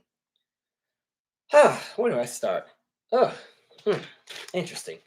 So I'll say this. One of the things I learned at first, because I was initially under the impression that Newman was like 23, 24. Newman is a lot older. All right. This is somebody who already had a whole career. This is somebody that's probably got 20 years on me and then went back to law school. So he's already had his whole, he's lived, right? And he decided to go to the law school. But it's interesting because I feel like you have people like Michael Newman who purposely kind of know what they're doing. They go into these spaces to purposely kick up dirt, right? And the thing is, they move with an authoritative disposition on everything, and then they want to be victims when they get called out on their nonsense. So you go to an HBCU, you decide to challenge literally every argument that exists because you're under this assumption that because you are who you are, you must be the smartest person in the room. And I knew that there was going to be problems when he started talking to these groups of people about like even politics. One of the things I want to say about a place like Howard and a lot of HBCUs, people just automatically assume that when you go to these HBCUs, everybody on the campus is Fred Hampton and everybody is Asada Shakur, every last student. Please understand that these HBCUs have a very diverse collective of Black people that come from all different spaces and experiences. One of the things that I've seen in regards to the commentary is a lot of people keep trying to say, oh, they're attacking him because he might be a Trump supporter, this, that, and the third. Oh, understand. There are Trump supporters that go to Howard. There are Republicans that go to Howard. I remember being an undergrad and there was a whole Howard Republicans group. And it used to be kind of lit in the Intro to Black Politics class when you'd have the Republicans and the Democrat students going at it and debating, because when I was still at Howard, it was prep for the 2008 presidential election. And so you have a lot of people who come to these institutions. They are under the assumption that every Black person operates the same way. And they pretty much treat HBCUs like some missionary work. Like you think they're going to go in there and fix something. Then when they get told about themselves, they want to be victims. And so what I also find so interesting, anytime Black people bring up the conversation of racism in America, we have to move mountains to prove any element of racism. So notice, like, one thing I do at this point, when I bring up race, most of the time, I'm going to bring up some policy and some law and something to back what I'm saying at this point, because I recognize feelings don't get me too far in this argument, right? I got to have something tangible to prove, like, this is what they did and this is how it affects people. However, a lot of times when it comes to white folks, they get their feelings hurt, and all of a sudden they see the racism. They understand what it is now. Now all of a sudden they want to sue. And so you're now in a space where it's policy and structure versus feelings. Policy and structure always tends to lose in these arguments. It makes me think back to 1999 when Black farmers initially sued the U.S. government because of the conversations around USDA farms. We talked about that a few lives ago, and they initially lost in 99 because when they put their case forward, the case was saying, hey, this was racist. And the judge was like, there's no way to really prove that you guys not being included with the USDA farms and the loans and the benefits and the programs and being left out of everything and not being in a capacity to do business with all these other companies because they only work with USDA farms and not being eligible for grants and losing a lot of your land to eminent domain so they could build freeways and malls. There's just no way to prove that that's racist. And so they lost, right? And so understand when Black folks have to try to prove something in court in regards to race, it's like pulling freaking teeth. But the minute somebody else gets their feelings hurt, now all of a sudden it's worth $2 million. All right, if that's what we're going to do here. And so it's interesting, right? What else did I want to read? There's a few other things on here. Let me see. I guess the main thing I really wanted to say too. I think a lot of these folks are really tone deaf sometimes. And I say that because understand, a lot of Black folks, at least for me, when I was at Howard, God, to go back, that was a time, I'm not gonna lie. My experience at Howard, and I talked about it in the podcast, the greatest aspect of everything when I was there is in those moments, race was not even a part of the conversation. It was a conversation structurally or constructively, but you got to just be you. You didn't have to do a lot of nonsense. And so you were able to really focus on your academics. You were really able to kind of envision what kind of world you want to live in. You were really able to find camaraderie with people who share your same cultural experience. Students at an HBCU do not want to have to deal with some random white person who's already on scholarship, right? You know, because understand when you're white and you go to HBCU, they throw money. You get all the good packages, right? Meanwhile, the rest of us living off beans and noodles, and you got a full ride scholarship, right? And so people don't want to deal with your nonsense and your authoritative opinions that nobody asked for in a space, in a Black space. Nobody wants to deal with that.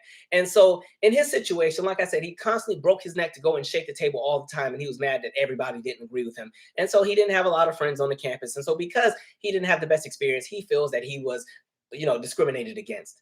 Like, what kind of nonsense? Like, I don't understand. And like I said, there's a lot of folks who come to HBCUs and they try to treat it like missionary work. They think that they're going to go in there because a lot of times it's not even their first choice. They just recognize they're going to get a great package. And so people come to these HBCUs and they're like, okay, I guess I'll go here with, this lackluster education. And they come in there like they're the smartest person in the room. And then they get told about themselves. They get their feelings hurt. It reminds me of Rand Paul when he was doing some campaign stuff and went to Howard and then wants to do this whole speech.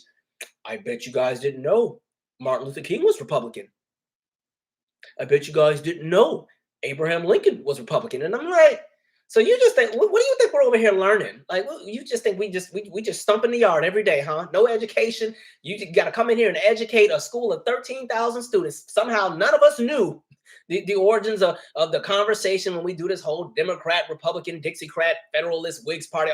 We know that crap. But again, they do that same nonsense, right? And so I just find it really interesting. And you've seen it before because it's happened all the time. I saw this other post the other day where there was an individual, he went to like a HBCU. He wasn't a student there, but he just set up shop at a HBCU. So he sets up this table and he has this sign that says like, America is not racist, change my mind. And he sits there and he's waiting for people to come and engage with him and argue with him. And what's so interesting is you have so many people who break their necks to try and stir up things and understand, like, most of these students don't have time.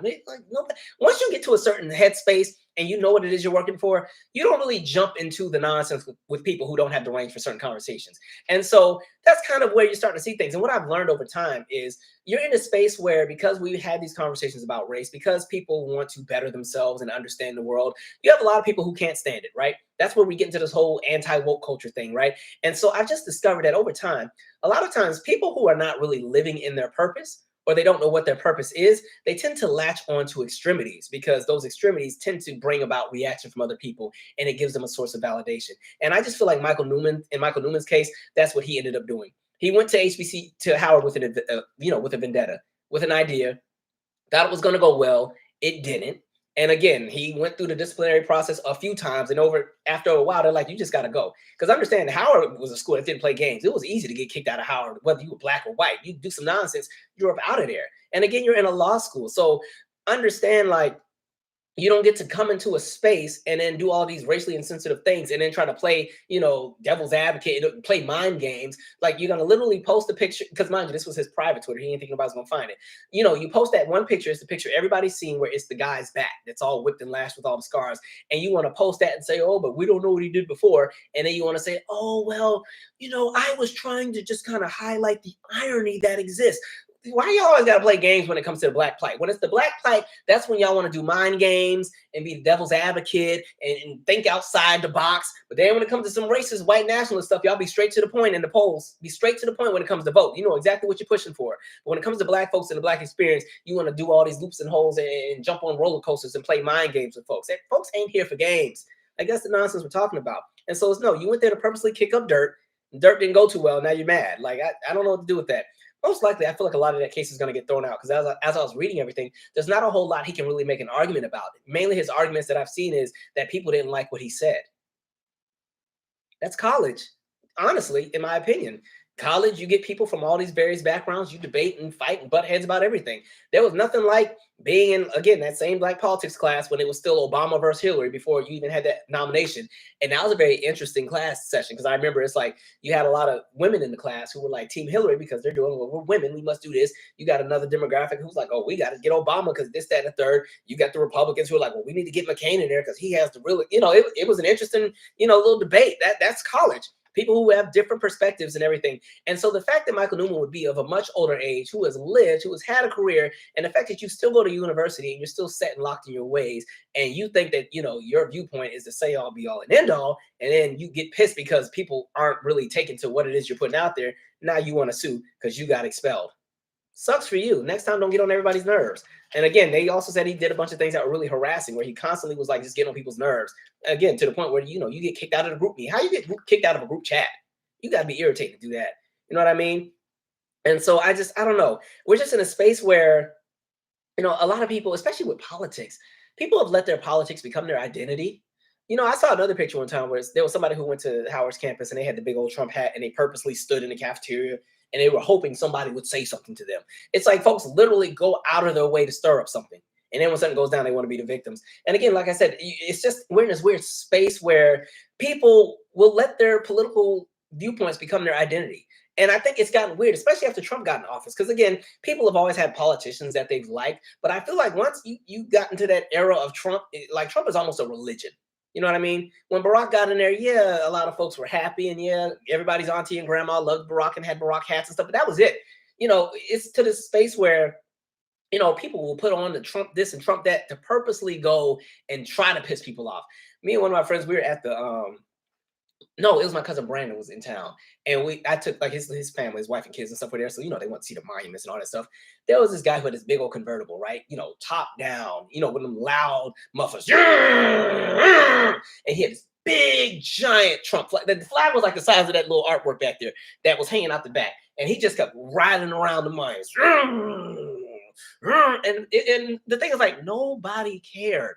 It was like, sir, I don't know who you're trying to rattle. Like, we're happy that you like your candidate, but I promise you, you liking Trump is not going to have me lose any sleep. I promise you. I'm not, because again, I'm not married to any politician. I vote for politicians and then I expect them to do their job. I'm not a fan of politicians. I'm not loyal to anyone. And so, like I said, there's a lot of people who I feel like when you really don't really have a sense of purpose or you don't know what it is you're doing on this planet, you latch on to extremities. And I think a lot of people have latched on to what we're seeing right now. So when they keep talking about culture wars and all that, oh, I don't really even think there's culture wars. I think there's a lot of people who don't really know who they are. All they know is whiteness. All they know is using power to, you know, disenfranchise and let other people be collateral, all in the name of patriotism and Christianity. Like, that's what I'm starting to see. And so you're seeing a lot of folks who just go out of the way to try to become victims. They want to be privileged and oppressed at the same time. That's what I get from Michael Newman. Like, the nerve. You got a whole scholarship. Do you want to talk about racial discrimination? Meanwhile, black folks got to fight and claw to get in their own school because we can't even afford it because the HBCUs are underfunded. So they got to overcharge you everything. You know what I mean? Anyway, let me pause because I've been talking for a long time. Michael Newman can sit down. Get out of here.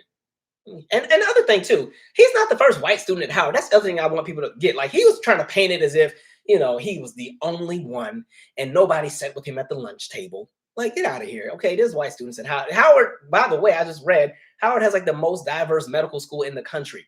Like, just because y'all ain't there, and when I say y'all know who I'm talking about. Just because y'all ain't in there in mass number, don't try to all of a sudden paint the institution to be, you know, something that it's not because everybody doesn't agree with you. Like, folks are gonna have to learn when you come into spaces that are not culturally your own. You don't get to go in there and dictate how everybody's supposed to feel and how everybody's supposed to move. You better understand the culture that already exists. And if you have your viewpoints, you know, you can go ahead and say how you feel, but don't get mad if somebody claps back. Again, like, recognize for a lot of folks, like who I say, they latch onto these ideas and latch onto, you know, their own politics and make it become their identity. Folks need to understand that some of the people that they get behind are detrimental to other collectives of people. So other collectives of people are going to call you out when you get behind a lot of stupid things, especially when you go to an HBCU and you bring that nonsense. Get out of here. Ran up my blood pressure, vexing my spirit. If he can sue Howard for $2 million for racism, every black person in America needs to sue the United States for like $3 trillion each. And then some. They want to troll and want to show up talking about secret evidence. Like, everybody, again, remember how I say people watch too many movies? Every time it comes to this whole like culture war thing or these things with politics, everything turns into a movie. They got secret evidence. What's secret evidence? How? Also, Hampton, prayers to you guys. I saw y'all had a building on fire today. Hopefully everything worked out with that. I hope it wasn't one of those historical buildings. So much kudos to y'all, Hampton.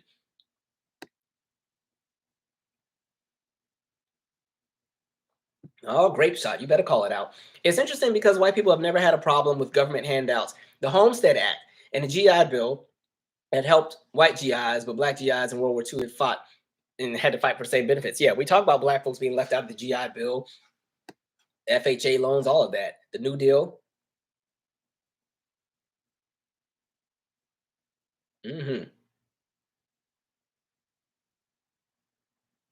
All right, I'm going to keep going. Oh, thank you. Somebody said I would be a great lawyer. My aunt still cussed me out because I didn't go to law school. I just wasn't interested. Um, I didn't want to be one, but if I would have been a lawyer, honestly, I think I would have been an entertainment lawyer. That's what I would have wanted to do, but you know. Ooh, Billy Flood. You hear the state of Tennessee is trying to take over Tennessee State University. It's a real, because that's the other thing. Even, oh God, even with DeSantis and what he's trying to do with the university systems, like they are cementing. They are working overtime. Remember that Diana Ross song? Working overtime. They are not playing games. So you better snap out of whatever zombie space you're in, because folks are tripping. You know what I mean?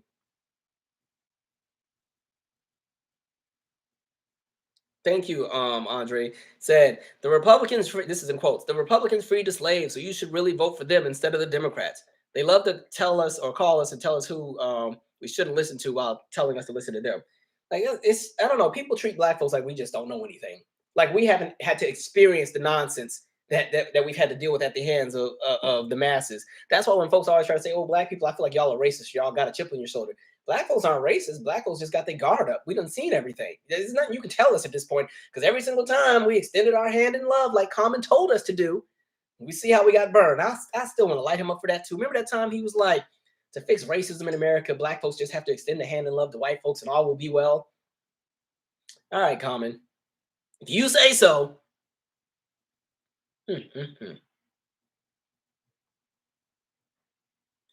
All right, I want to move to our next. Dang, y'all, I appreciate these comments. Like I said, I don't get a chance to respond to all the comments, but I definitely go back and look at the live chat when I get a chance once it re-uploads. So I usually see everything. Y'all are going in. Okay, I'm going to shift gears here. Yeah, somebody said lawyer. I said, okay. Speaking of lawyer, let me tell y'all a quick story real quick, just to bring the energy back up. So when I was at Howard, so I switched my major my junior year, and it was like under the communication and culture department. So it was a concentration in legal communication.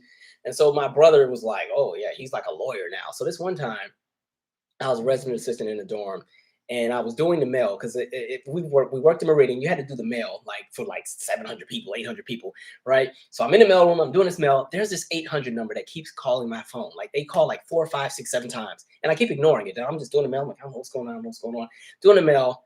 Finally, that 800 number leaves a voicemail, right? And so I listen, and it's like, hi, I'm so and so on behalf of Walmart. We have here a Marcus, and I'm like, oh God. Now, if you don't know, Marcus is my younger brother. We're 7 years apart. So I was in DC at Howard. He was still in Spanaway, Washington. They're like, we have a calling on behalf of a Marcus here. If you give us a call back, I'm like, what did this boy do?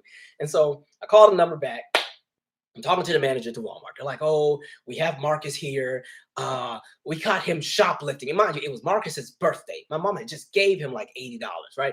They're like, we caught him shoplifting. He and a group of folks, they were in there and they were loading up their backpacks, and then they all tried to run, but we were able to stop him. And I was thinking, because, the Walmart that was in our town, like, he got stopped by the greeter, y'all. First of all, the greeter that used to work, there was this older woman. It was this older Asian woman that was about, I don't know, she had to be in her 60s or 70s. I was like, you let her stop you, Marcus, really? So anyway, I'm talking to the guy, and I'm like, okay, well, what's supposed to happen? They're like, oh, we have the police on the way. I'm like, well, dang. I'm thinking Marcus stole a PlayStation or something if you got police coming. Because, sometimes kids are still candy, and, they just get a slap on the wrist and don't come back unless you're with your parents or something.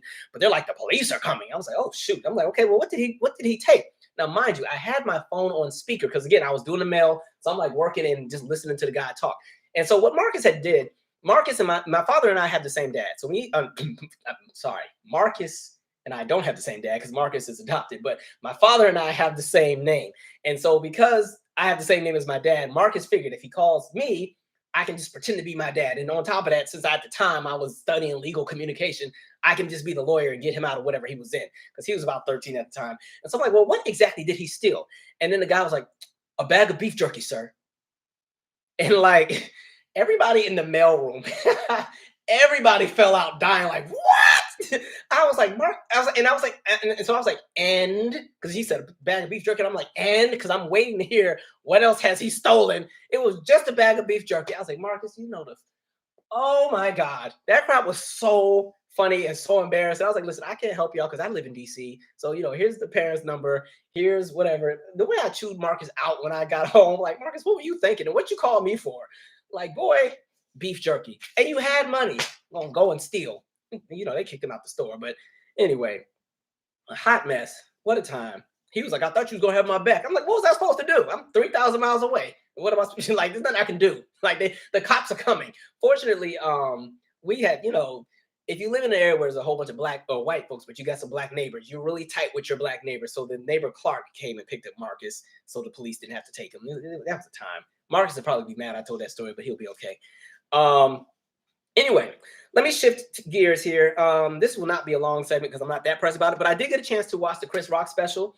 Overall, I didn't really like it. And it's interesting because Chris Rock, to be honest, coming up, especially when I was still doing comedy, Chris Rock was one of my favorite comedians because I always thought he had a really intelligent approach to comedy. But I feel like over the last few years, I feel like at this point, his target audience is white men. And what I found very interesting is, like, especially when he started going on the, and I don't want to spoil it for people who plan on watching if you watch, he just went on this whole rant about the woke culture and thing. And at this point, anytime I hear somebody say the phrase woke, I'm just automatically turned off. Because at this point, we know it's coded language. At this point, the racist demographic of America uses that for everything, and they use that as a rebuttal to shut down any conversation about policy or disenfranchisement of different groups of people. And so I just found that a little awkward. I'm like, Chris, is this the route you want to go in? And then even as I was looking on Twitter and I was kind of reading the comments, and it was so interesting because I'm seeing all of these like conservative, like white men, like, yeah, Chris is really giving it to the libs. I'm like, is this even a comedy show at this point? Now, I'm not gonna lie, he had some bits that I did laugh at that I thought were funny, but I wasn't crazy over it. I didn't think it was that. He's had way better shows. And I think even with the Will and Jada bit, folks like, he shut it down. I was like, did he really? I don't know. I don't know. And something just didn't sit right with me because it was kind of like, even calling Jada, B word and everything in front of a crowd of white folks didn't sit right with me at all. I don't care what you think about Will and Jada. It's just like, no, man. I don't know. I feel like with the momentum that he had, he could have gave a really, really dope show and definitely cemented his. I feel like his legacy in comedy is already cemented, but he definitely could have gave a much better show and could have really like cemented his legacy as a comedian. Why people still should get behind him, but instead, I felt like his comedy show was kind of just like a vengeance show. Just let me just chew out everybody I'm mad at. So yeah, there were some moments that were funny, but a lot of it, I just feel like he was just unpacking internal stuff he was working out. I don't know. And then it just, for me, after I watched it, I was like, see, y'all didn't like what I said about the slap because I was Team Will in that one. I would have hit him too, to be honest. I'm sorry. So, yeah, I don't know, Chris. That interesting. I just felt like he's shifting who his target audience is. And somebody told me, well, he's always been that way. They're like, really, his comedy is kind of like a white lens on blackness presented to black folks. And now it's more so now a white lens on blackness presented to white folks. I was like, oh, interesting, I guess. But I don't know. You guys can tell me what you thought about it. I was kind of looking forward to it because I rock with Chris. Chris, he does a lot of stuff I don't like anymore, like letting his white friends say the N-word and stuff. All that's kind of turned me off. But when I was a kid, like, he was definitely one of my favorites, especially in those early 2000s, like movies like, Down to Earth and like Head of State were like some of my favorites. So yeah, I don't know. I was like, Chris, what is this? Like, the end goal. Like I said, there were some bits that were funny, but it wasn't that good to me, and it was kind of boring. I think he just spent too much time trying to go and jump into the whole anti-woke bit that you lost me.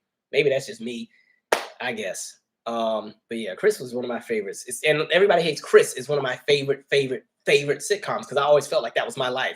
So I'm just like, damn, Chris, what you doing? All right, let me pause, read some comments, and we shall keep it moving. And there was a lot of recycled material. He said some of them same jokes I heard 3 and 4 specials ago. I'm like, all right, Chris, mix it up. Mix it up.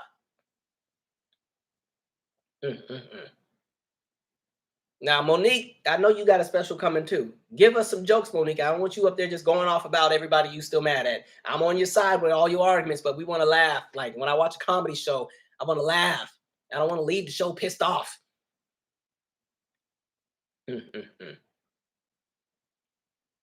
All right.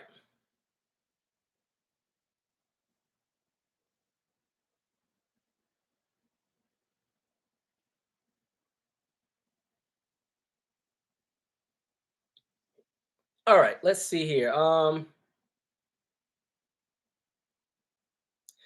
Noonday said Common was likely forced to say that. Oath talk, perhaps. I don't know. I just remember he was in front of some crowd and he said all that and just talked about how good it felt when he was able to just let go of all the hurt. And I'm like, you can let go of the hurt, but you need to understand policy doesn't change. We're still living under the same policy that's been screwing folks over. You know what I mean? Like, not you again, like when we talk race in this country, you have one demographic who thinks race and racism is only about feelings. And then you have another group who understands that those feelings lead to policy and covenants and ordinances and rules and articles and amendments to the Constitution that disenfranchise where people end up being collateral. Like that's where I'm at in the conversation of racism. You can call me all well, you can't say it to my face, but you can call me all kind of N-words and monkeys and everything else all day. I'm not gonna lose any sleep. But when you get into that space where you start, trying to make it so that I don't have the same experiences as the next person because you want to make sure that I'm not able to climb, then we got a problem. You know what I mean? Like I'm at this point, like I'm not in a space to want to. Somebody didn't like when I said this one time because somebody was like, "You don't ever argue back with people on your channel and everything," especially like sometimes when people like really combat you on your views on race. I'm not arguing with white people about racism because I'm in a space where I don't value their opinion on race unless I understand that they understand what I understand, and they don't. So I'm not about to sit here and argue with somebody who's like, change my mind. Why? Who are you? That would mean I'd have to value you more than my inner peace. Like, I don't need to change your mind because I'm not an automated object that only responds to you. That is not how this works. So you go and change your own mind. Like, that's not my job to prove anything to you. That's how I feel. At this point, even with this channel, I just like to teach. If you don't like what I'm saying, I don't know what to tell you. If you love it, I love it too. Thank you for supporting, but I'm not in this space to try to appeal or win over a certain demographic that I already know works to pretty much to my detriment. Sorry, that's not everybody in that collective, but at this point, after doing YouTube for a decade and some change, I've seen the pattern. I know how this crap works. Thank you, Coco Pressed.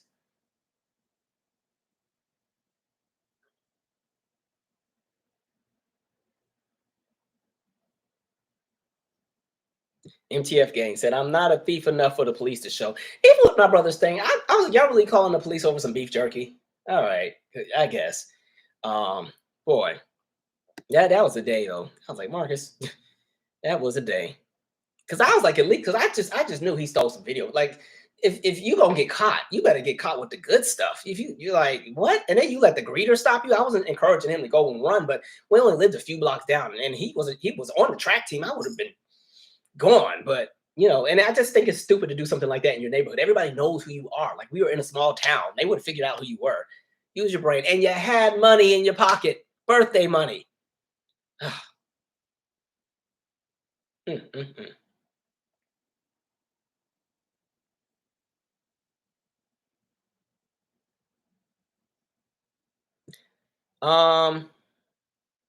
Oh yeah, Jalil, I didn't like that part either. He went overboard after his bit on Nicole Simpson. Yeah, that was a lot. Yeah, because that was the other thing. It was like, and then you brought up Michael Jackson, and you were trying to make the comparison with like Michael Jackson and R. Kelly, and I was like, but this is okay. Ooh, okay. I was like, I guess we won't be laughing at none of these jokes. So yeah, I was good on that. Um, I agree, Shania. I feel like he should have just moved forward. Like Chris, you had an opportunity to give a really, really dope show. Like I think, if anything, the grace that would have been extended to Chris Rock would have been if he just would have really went out there and just gave a super, super dope show. You know what I mean? Kind of like, what's a good example? So remember when Beyonce got all that flack for lip syncing at the inauguration? And then she was about to do the Super Bowl right after. And so when she had to do the press interview before the Super Bowl.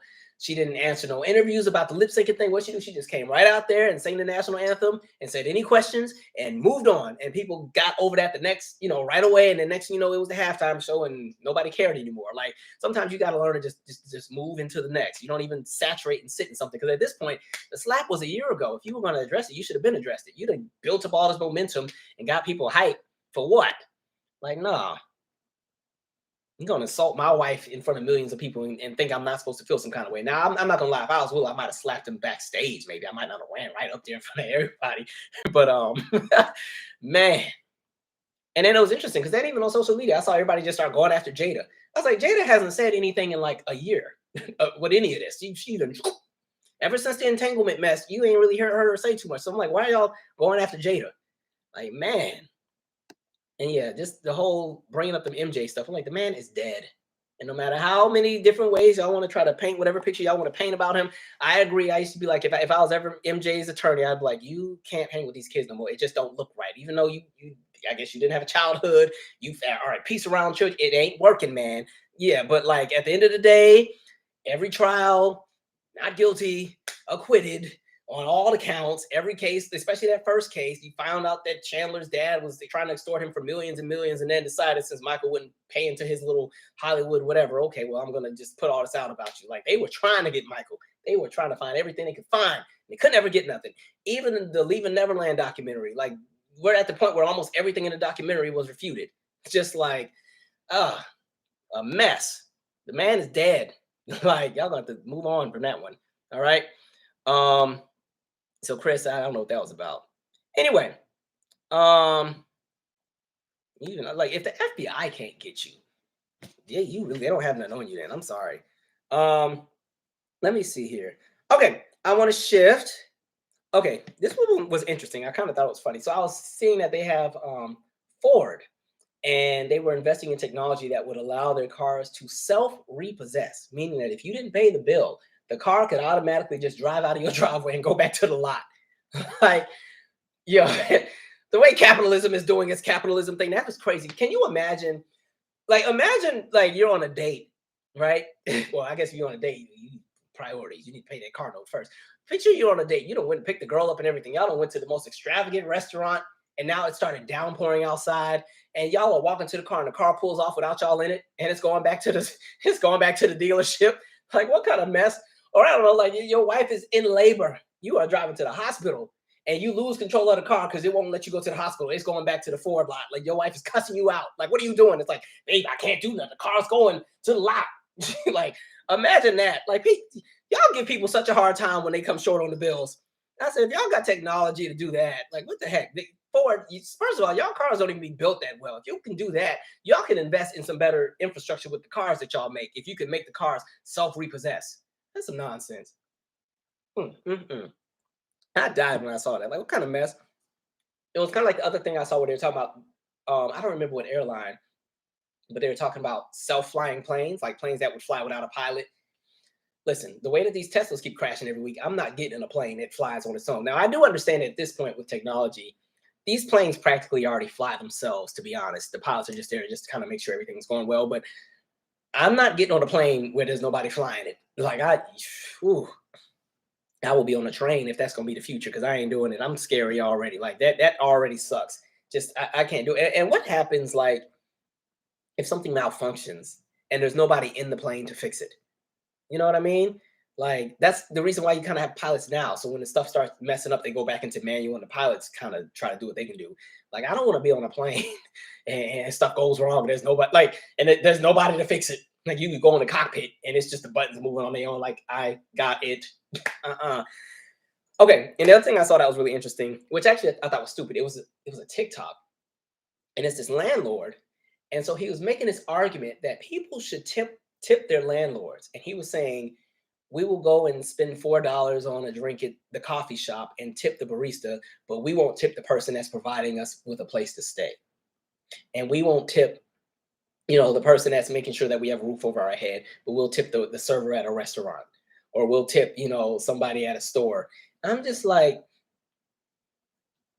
if we want to go there and we're talking rent, first of all, rent is already too high for everybody. Secondly, why would I tip? What am I tipping you for? You know what I mean? Like a lot of these, especially if you live in like, if I live in a building that's been there for like, I don't know, 60, 70 years, the building's already paid for itself. At this point, any rent is just icing on the cake. So why would I tip you on top of paying overpriced rent? You know what I mean? When I think of some of these places, like a DC or even Atlanta at this point, or Brooklyn or San Francisco, LA, Austin, Texas, even parts of Houston at this point, where rent is super, super high now, Chicago. People already can barely make it afloat just paying the rent. You know what I mean? They always try to say, oh, your rent should never be more than 30% of your income. Most people I know are spending more than half of their income just on rent, sometimes up to 60 and 70%. I know a whole lot of folks who don't even get to see one paycheck because all of it goes to rent. And their second paycheck still pays for some of the rent and then still pays for some of the other bills. And then they got a few $100s if they're lucky to play with to make it through the rest of the month. Like that's a lot of people's experience. And so for you to think that people would need to tip you for rent, when in reality, you're going to hike up rent every year anyway. Right. And depending on what kind of landlord you are, if you're not in like some special high rise or a complex and you're more so in like a specific unit, right? Then when it comes to maintenance issues, y'all don't ever come and fix nothing. Some of these apartments and spaces and basement apartments or wherever people live, you get roach infested, termites, the water pressure's super, super low. You turn on the shower, can't even wash your hair good because the water's dripping out. Like, and you got the nerve to think somebody's supposed to want to tip you.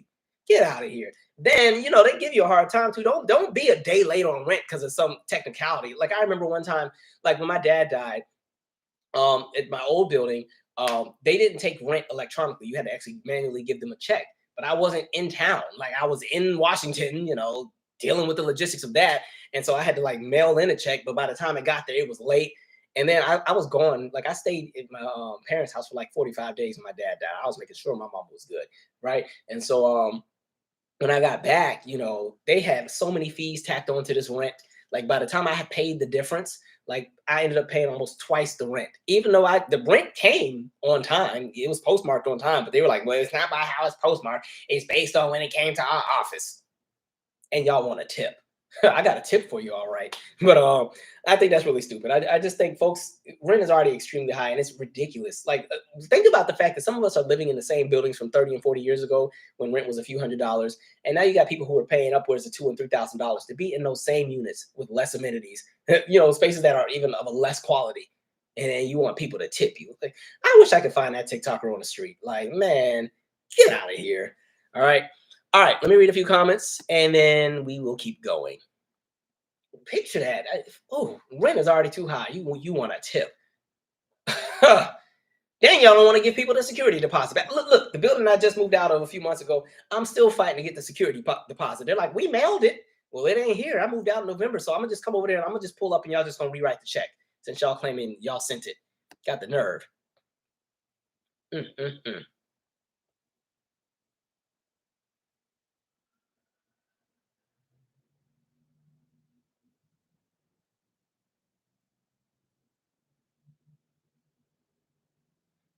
Um,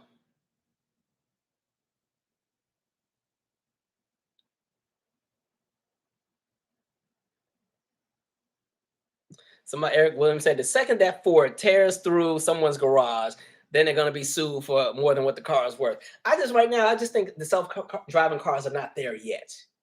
Technology is interesting because sometimes I think there's some things we don't need. I don't like the idea of self-driving cars because I don't trust them. And then even with like AI, like the artificial stuff that they're starting to do, the artificial intelligence and all that, with like the artwork and all that stuff, and how you're starting to see like videos and pictures that look real, but they're not, even though you can usually tell it's fake because they haven't mastered the hands yet. If you look at any AI artwork, usually the person got like 6 fingers, and sometimes the eyes are kind of crazy, or all of them got the same face.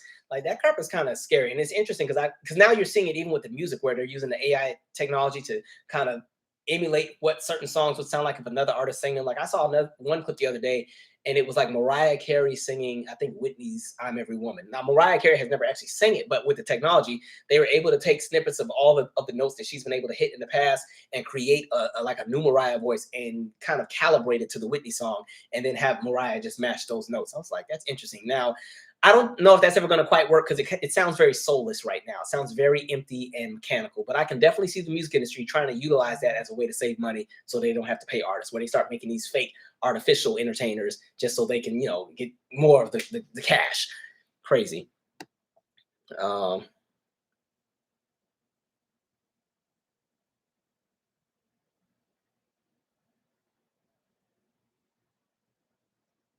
um, yeah, y'all are with me on this one. Ain't nobody getting on no self-flying plane, Tesla plane. Huh! I can't do it. Mm-mm. Um, Billy Flood said, yes, your tip is the rent. That's my point. Like, especially if the building is paid for, and then you want to still go up on the rent every day. Like, at this point, the only thing you're paying for on the building is the taxes because the property's paid for. It's not like you got a staff managing the building or nothing. Like, okay, man, talking about a tip. Ooh. Now, I will say this. I do tip very well, like when I go to restaurants, because I be feeling bad. Because sometimes, you go to a restaurant, you see like people treat the servers really, really terribly. Like that'd be pissing me off so much. So I always tip really well. Even if you give me crappy service, you still don't get a tip just because, you don't need one. But like, I understand if people have a bad day. So I always just, if the service is really terrible, I just give people the benefit of the doubt and just try to say, maybe they had a really bad day today. So I'm gonna give them some grace, even though everything you did was wrong. You had an attitude. I ain't like it, but that's just me. Some people be like, nope, you ain't getting nothing. Your tip will be do better next time. Um, yeah, somebody said you were getting robbed at that studio.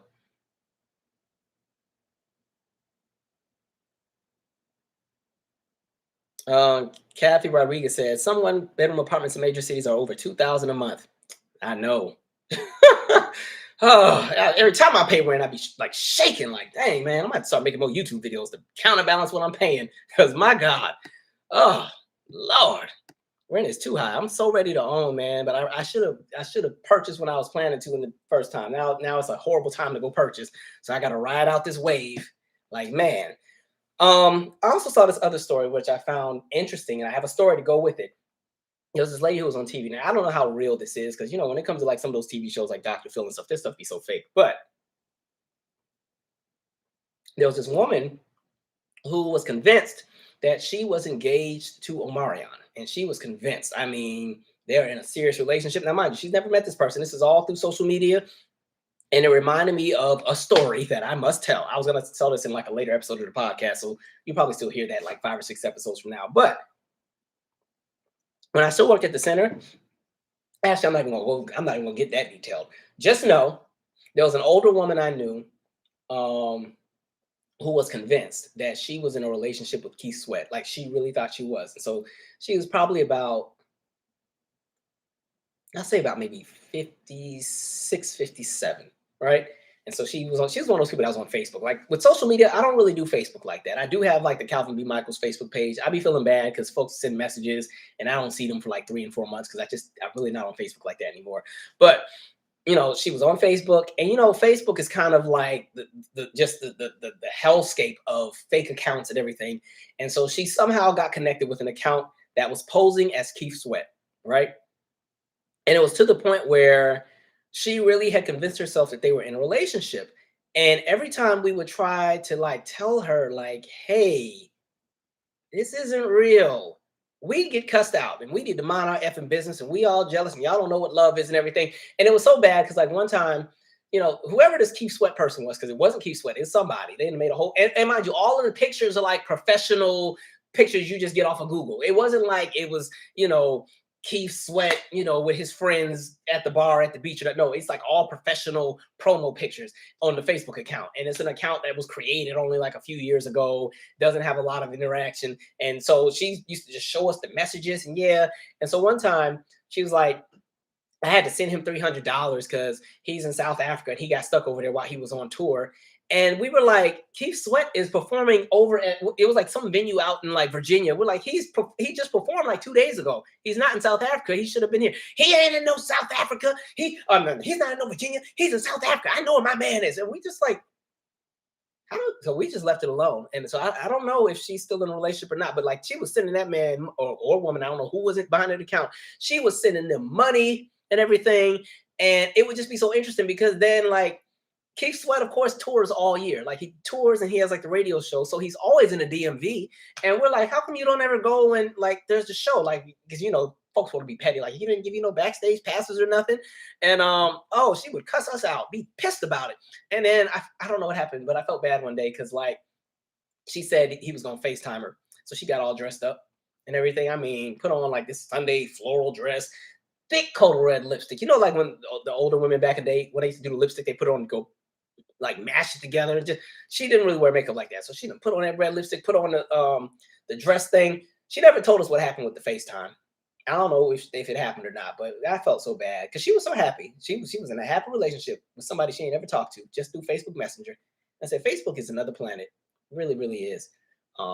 Be careful on those things. Especially, by the way, especially if you're like, and I'll say this about Twitter too. If you are like an artist and you're indie, be really careful with like people that will reach out and pretend that they're like in the music industry, or they can get you on like these big giant curated Spotify playlists, or they know folks. If there is any element where you need to pay something, it is a scam. It's funny because sometimes I'll get those messages and I'm like, listen, I know I have a large YouTube following, but as far as my audience with music, it's a lot smaller. So I know for sure no label is reaching out to me with that kind of stuff. So don't like, listen, I can see right through nonsense.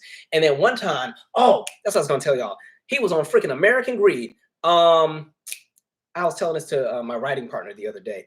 Let me see what his name is. American Greed. I went to this music conference back in 2017, and it was in Atlanta. I don't know why I went, because really it was like for rappers. I don't consider myself a rapper. I consider myself a producer that makes music, and I just so happen to sing when I feel like it, right? And so I went to this conference, and then there was this guy that randomly started talking to me about like business and stuff. And so he was like really well known there and everything, because it was like he must have gone to this conference every year. Everybody knew who he was. And so at the time I was still doing like a hardcover, and I was telling him, oh, you know, I'm working on my next project and blah blah blah blah and so on and so forth. And he's like, oh yeah, man, I can help you get so and so. I got connections. I got a Spotify this. And as soon as he started talking about, you just give me 2,000. Hold on, what? Okay.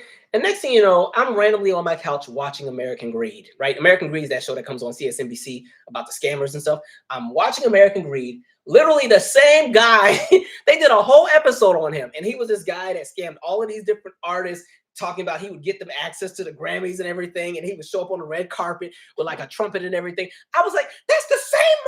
That's the same. I was like, I was calling everybody like, yo, turn to CSNBC right now.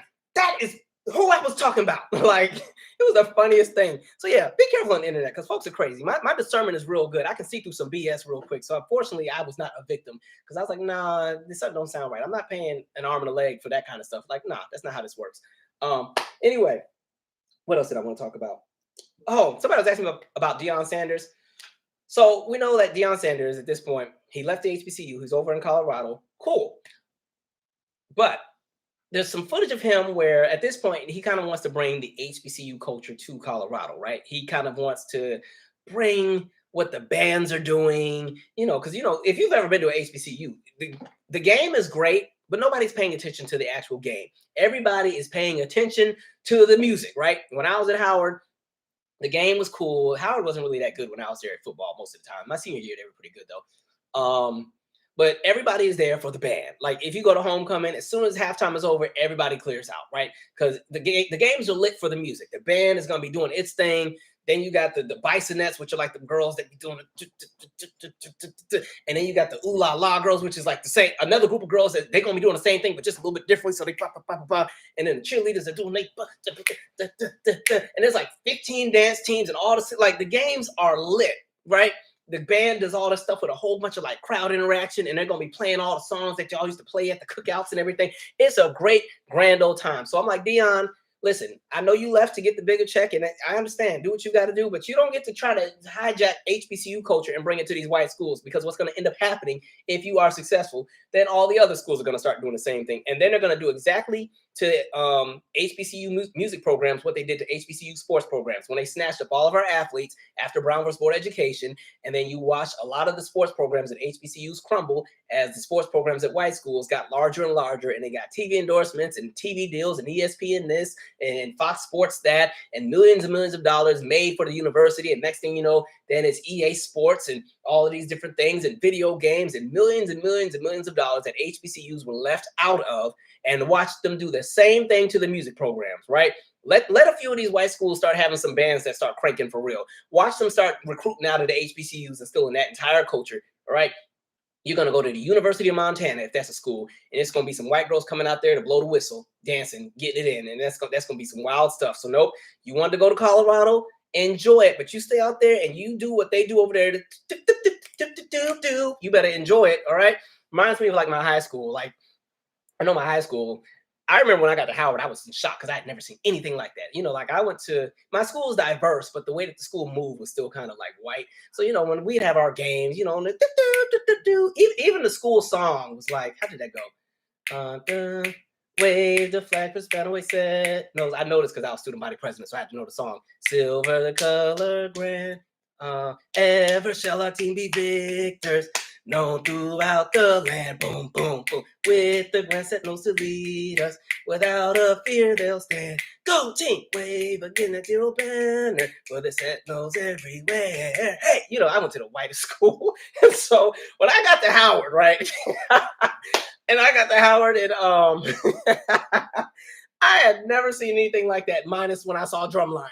So I got to Howard, and it was like just the pinning ceremony. You know, the pinning ceremony, they give you the nice little pin and everything. They had a full band just for that. And then they had the I'm like, I just was like, this is so cool. Like I was in heaven, right? And so, no, Deion, you stay over there in Colorado and y'all and that's what you signed up for. So you don't get to go over here and start trying to take the last bit of swag that we got left at the HBCUs because you want to have your full HBCU experience. Look, you either get the check or you get the experience. You don't get both. So sorry. Nope. Keep that over there in Colorado. Plus, they're not going to be able to do it right anyway, because every time I see these clips of like white folks trying to swag surf, they always mess it up. Somebody start moving too fast because they always think it's a momentum thing. Like they'll go here and they just start going like super fast. Like I'm like, what are y'all doing? But okay. Anyway, now some entertainment. I was like, all right, Deion, you got it. It's your world. We just living in it. But no, good old times. I'm gonna have to go find. I gotta find my yearbook again and see what else was in there. Yeah, like we definitely. Our school was kind of like whitewashed, but and mind you, our school was like the diverse one. Like the dance teams and stuff were still really good, but you know, all the big stuff was like super ugh. I don't know. Maybe I'll go to my 20-year reunion because I think it's actually, you know, my 20-year reunion is in 3 years. Yeah, time is flying. I feel like I'm getting old. Okay, let's go to Chaka Khan. Chaka. Dang it, Chaka. All right, let me just say this. Stop going on Vlad TV, please. Please stop going on Vlad TV, because every time somebody go on there, something go crazy, because y'all were just lighting up Stephanie Mills a few weeks ago, and now Chaka's catching it. Please don't go on Vlad TV anymore, all right? There are so many wonderful outlets that would love to interview some of these folks that, oh, actually, no, I'm sorry. Chaka wasn't even on Vlad TV. She was on some podcast called The Originals. Stephanie Mills was on Vlad TV. So let me say this. Well, actually, first of all, Chaka apologized. Let me read what her apology was. Let me see here. Chaka, where's your apology at? Miss Khan, where are you? I just saw it. Let me just go to her Instagram. I know she posted it on here. Y'all know I was Chaka's stan, so I was like, dang, man, y'all lighting my girl up. I need y'all to slow down. All right, she said, recently I was asked about a list of the greatest singers of all time, and instead of questioning the need for such a list, I was pitted against other artists, and I took the bait. As artists, we are unfairly put into boxes, categories, or on lists. Being an artist or a musician is not a competition. It's a gift for which I am truly grateful. It was not my intention to cause pain or upset anyone. To anyone that felt this way, I sincerely apologize. Thank you for all the love everyone has shown me unconditionally. I have always been about empowering others, and I started from a foundation for that I started a foundation for that very purpose. I'll be announcing soon. Empowering all artists is most important because we truly are architects of change, and change begins within the heart. I love you all, and God bless Chaka. So with Chaka, her conversation was just a conversation you have amongst your friends. That was kind of like the kitchen table conversation. Because, and again, remember, we talked about this list like 2 lives ago. I said the list was stupid because it didn't make sense. I couldn't understand the threshold of what they were measuring. And I'm not gonna lie. If I'm Chaka Khan, and let me just see who's on that. Let me put that list up again. If I'm Chaka Khan and I see some of these people that are in front of me, I'm gonna feel some kind of way as well. But I will say, Chaka, you ain't had to go after. Okay, yeah, I understand why the Mariah Carey fans were mad because the payola thing. I think some people were like, it's not that deep, but I think if you go back in time, that was one of the things that they were really kind of throwing in Mariah's face back in the day. As far as, because again, she was married to Tommy Mottola, so people felt like she was an industry plan, and because again, Mariah was racking up all these number ones and number ones and number ones and more number ones and more number ones and more number ones. So people were like, yeah, this is like some industry plan, blah blah blah blah blah. So I understand why some people would have felt it that way. To me, with Chaka to me is at an age where they just say what's on their mind anyway. Same with Stephanie Mills. That's Anita Baker, all of them. That's where they're at. So I'm like, please stop asking these seasoned entertainers about the current entertainers, because these people are not from their era. So they're not, I just feel like this might sound crazy, but I don't think you have to move with the expectation of thinking that they're going to praise each generation. Some of these folks just aren't going to. And so like when it came to Stephanie Mills, I found it weird that they kept asking her about Beyonce, because the thing that I felt was like Stephanie Mills, like when she talked about Diana Ross, Diana is who she grew up on. And so for a lot of folks, she's not going to look to a Beyonce as, her influence or how she sees things, because think of how the music industry has also changed in so many different ways. So even though she has her way of seeing things, trying to make her equate Beyonce to anything from her era, it just doesn't work. They don't see things that way. It's not giving a justification for how they present their opinions.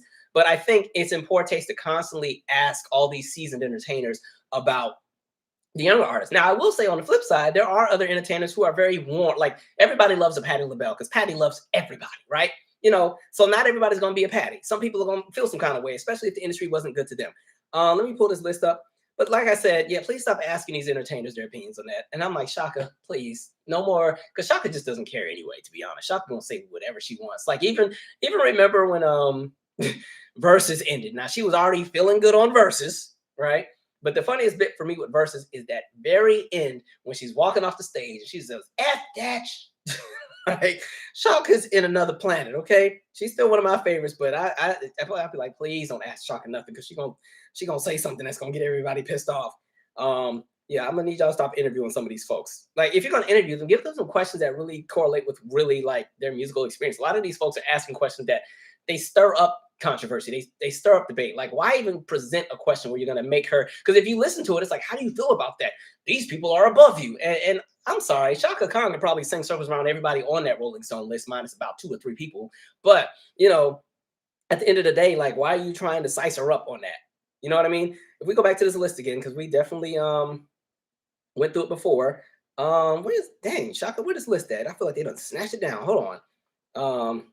But yeah, y'all doing a lot, because y'all was dragging the mess out of Chaka. I said not too much on Chaka, not too much. All right. Folks started trying to bring up the drug usage and everything else. I said not too much. Not too much. She ain't had to drag Mary like that, though. I was like, dang, right? Even though Chaka has, in my opinion, the better version of Sweet Thing. I guess that's the relationship her and Mary got, because she said it to her face. But I was like, dang, you ain't had to tell us you told the girl that she was flat, because I don't think Mary was flat on Sweet Thing. Well, on the studio version, she's not flat, and on a few of the performances, she sounds okay. There's been a few where Mary be a little under the note, but Mary was dealing with a lot. Okay, she was fighting in her life. Okay, she was fighting. Okay, just leave Mary alone. I can't even find this stupid list now. Greatest singers. Here we go. Stupid list. I just thought this list was so stupid. I'm just gonna read the top 20 because we already did this before. I'll do the top 40. Because yeah, this list doesn't make sense to me. Because again, I don't know the threshold. It's not specifically based on vocal ability. It's not specifically based on like agility or resonance or sustainability or tone. They didn't really say what it's based on.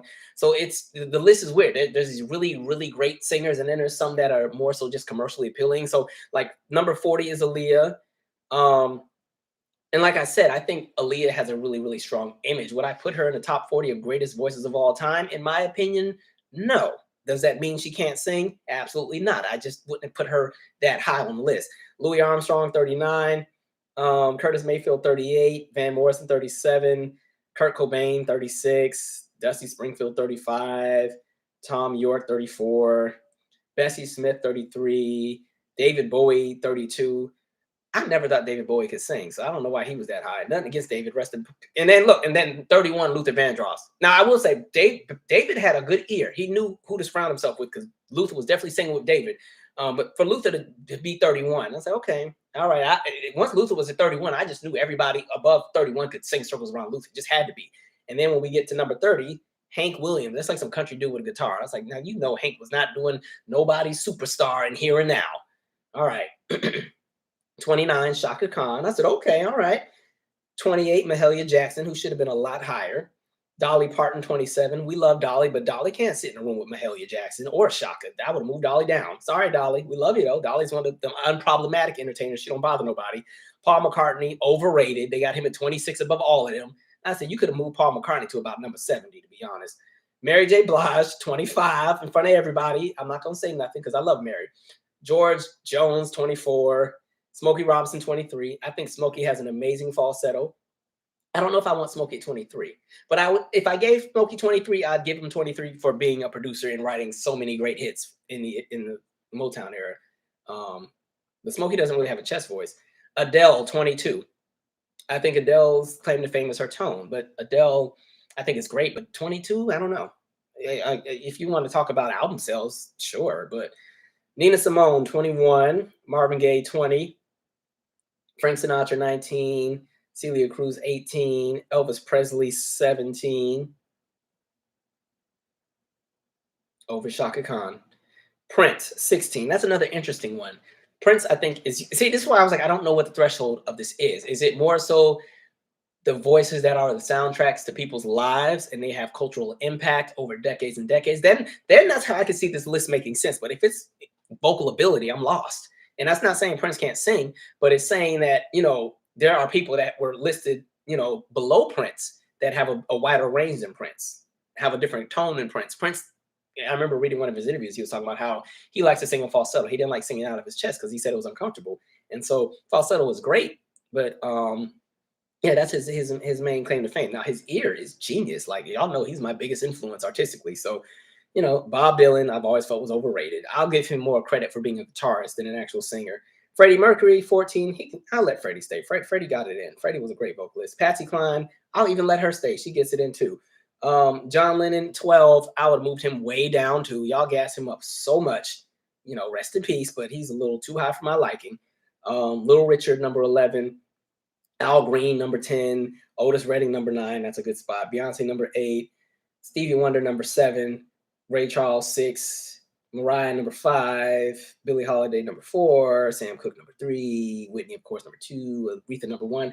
The list is just real interesting,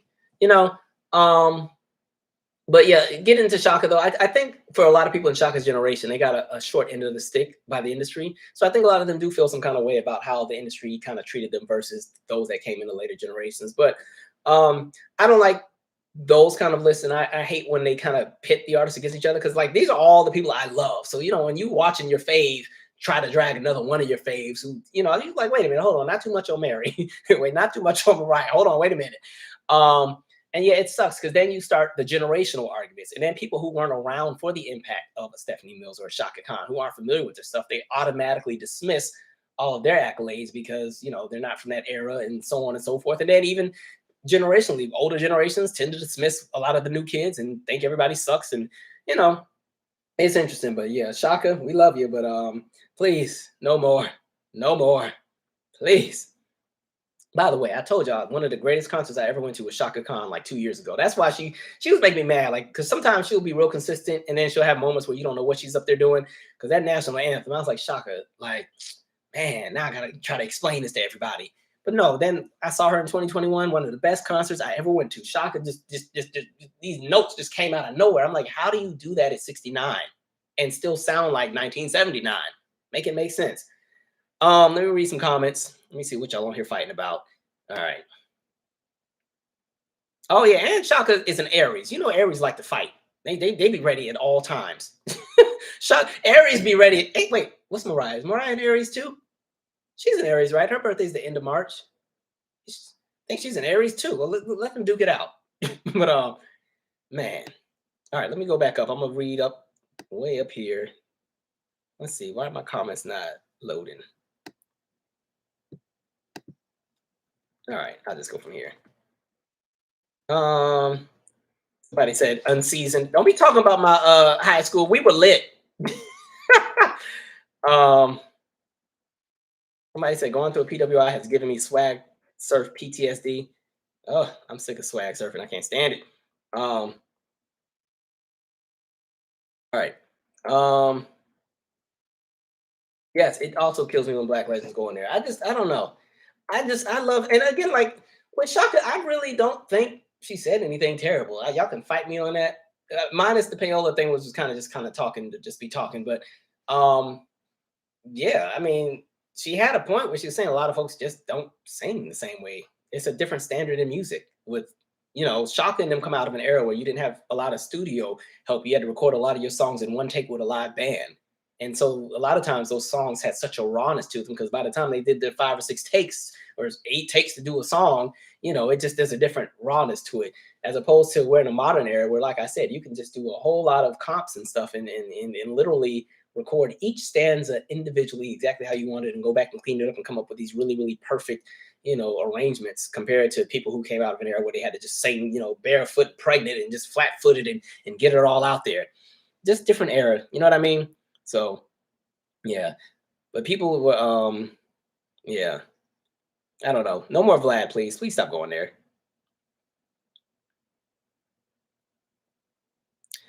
Anastasia said also Beyonce only has potential to be a great singer. She's 27 years in the game. She's one of the best singers ever. Again, that goes to a generational thing, I think, because at this point, to me, Beyonce's proved herself as an entertainer. I don't think there's anything else she has to do. But it's interesting with somebody like her, they move the goalpost so much in regards to what she has to do to get to whatever that next level is. You know what I mean? Interesting. But not too much on Shaka. Y'all be lighting up Mary J. Blige on here. Lord, let Mary be great. Okay, me and Mary, we used to go through it together, okay? Like, when I put on Searching, and I just want y'all to know, I don't know if that apology was a real one either. Shaka, I don't think cares enough. That's her publicist. That's her daughter handling that. Okay, Shaka told y'all she don't care. That's why she came to Versus in Shaka mode. And I had to explain that to everybody because everyone's like, what's up with your girl? I'm like, don't worry about it. Shaka's good. Okay. Chaka is that auntie. Yeah, that was some dinner table conversation.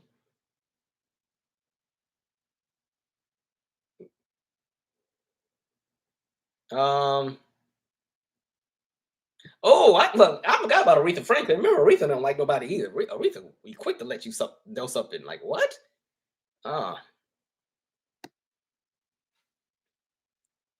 Y'all, oh Lord, I am not saying nothing about Aaliyah. God rest her soul. Y'all, woo! We might have to do a live where we just talk music one day. We haven't done one of those in a really long time.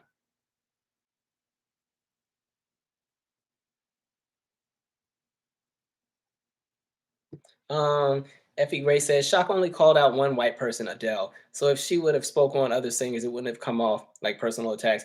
Well, they only asked her about like one white singer too, to be honest. They didn't bring up all the other ones.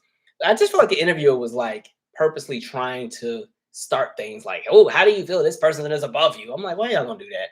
And you know when people hit a certain age, they don't care no more. Like Dionne Warwick, Shaka, Anita, Aretha when she was still here, Little Richard when he was still here. They don't care. You're gonna say exactly how they feel and what you gonna do about it. You know what I mean? But anyway, that's why on the other end of the spectrum, you have the Patti LaBelles and the Gladyses that love everybody, right? They give you that good energy. You just get a good balance of everything. And Celine didn't even make. Oh, well, she said Celine should have been on the list, right? Didn't she? Because Celine Dion wasn't on the list. Calvin, you should create an R&B list. No, because even if I create a list, y'all gonna still fight me on that. Nobody like those. I don't like lists because nobody will ever agree. Like no one will ever agree on anything. Y'all gonna fight because y'all gonna fight me depending on where I put certain folks. Janet would be on my list, and somebody's gonna have an attitude about it. Now, I didn't say she'd be at the top, but she'd still be on there for the vocal layering. I'll put her right on there. She might be like number 98, but somebody would still have a problem with that. Let me see. All right, we're gonna keep moving because I got a few other things. Oh, speaking of Janet, TJ Jackson. Okay, this will be quick, I think. So, TJ Jackson is Tito Jackson's son, and he was a member of the group 3T. They weren't really released in the US, but they were big in the UK, right? They had that song Why back in the day. And so he was on his Twitter account just tweeting about the imaging and the over sexualization of the music industry and everything. And so he started talking about like WAP, like Cardi B WAP, and how, the music industry is just it's poisoning the kids and all this other stuff. And somebody was petty and posted a clip of Janet doing Would You Mind? Because remember, that's back when Janet used to pull the guy on the stage and like suck the life out of him on stage. Like they just be like freaking out because Janet Jackson has them tied to a machine. She climbing and humping and doing her Janet thing, and the men are foaming at the mouth and crying and everything. And so they posted that like, okay, you want to talk about what your aunt doing. So then he did this whole thing where he's like, well, I never liked when she did that either. Something about, women being over exploited and, respectability. He just did this whole respectability train. So, right, they start lighting him up on Twitter. There ends up being a Twitter space. And my crazy behind sat on that thing for 3 hours listening to all of these people argue because he ended up going on a space. I should have just tagged in because I was like, somebody tagged me on. But it was very interesting, right? Because what I've noticed is people love to use the children as a crutch for an argument once they start getting eaten up by folks. Because the thing that I found funny, I was like, okay, so he started doing the whole thing about Janet and Would You Mind? I'm like, Janet hasn't performed Would You Mind in like 20 years. Janet doesn't even bring the men on stage anymore. Well, she did in Vegas, but she didn't do nothing. She just kind of fooled everybody. Before anything went down, the lights went off. They went to the next song. Like Janet doesn't even do that. Like Janet's like 60 now. Like she is transitioning from auntie mode into church mother mode. She be posting spiritual quotes all day on Instagram now, right? And be wearing sweatpants when she go on stage. You don't even get to see her chest. All that's covered up.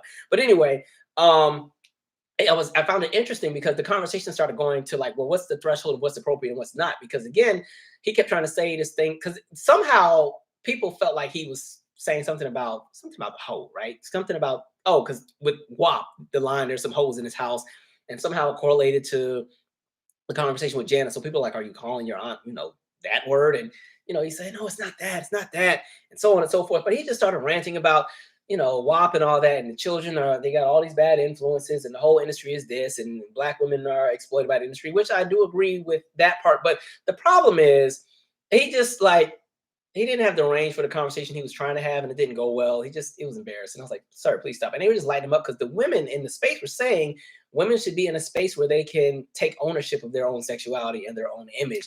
And, when you talk about the music industry, especially with what men were allowed to do and what we were allowed to say and how we were allowed to present our art, why can't women do the same thing? So why can't women take control of their sexuality? Why can't women take control of their image? Why can't women call the shots on what they like aesthetically when it comes to sex? Like, what is the problem? Why is that such a terrible thing? And again, I think one of the things people need to think about, when you think about something like a WAP wouldn't have been able to happen 20 years ago because that was still the MTV, BET, VH1 generation. We're now in the era of YouTube where there's no regulation. So you can put whatever you want out because there's no way to really regulate a lot of things in regards to censorship. And so if you want to make that argument about what your kids are watching, that's when the parents step in. And I just want people to also understand, kids are smarter than we think they are. They know what's up. They know everything. Like especially this generation of kids, this TikToking generation, they know everything. When I was 5, 6, 7, 8, I understood enough about sex to kind of know what was going on because it was in the music, it was in the movies. I don't know why we keep doing this thing where we pretend children don't know anything. I'm not saying that we should expose our children to everything, but I think when we get into the space of always using the children as a crutch to make our arguments, I think that's an issue. Like, no, that's not the issue we have. Because then even with his own music, because he just had some music video come out like not too long ago, he's doing literally the same thing he's preaching against, where you got the scantily clad woman and they emulate the sex scene and everything. So I'm like, what is the difference?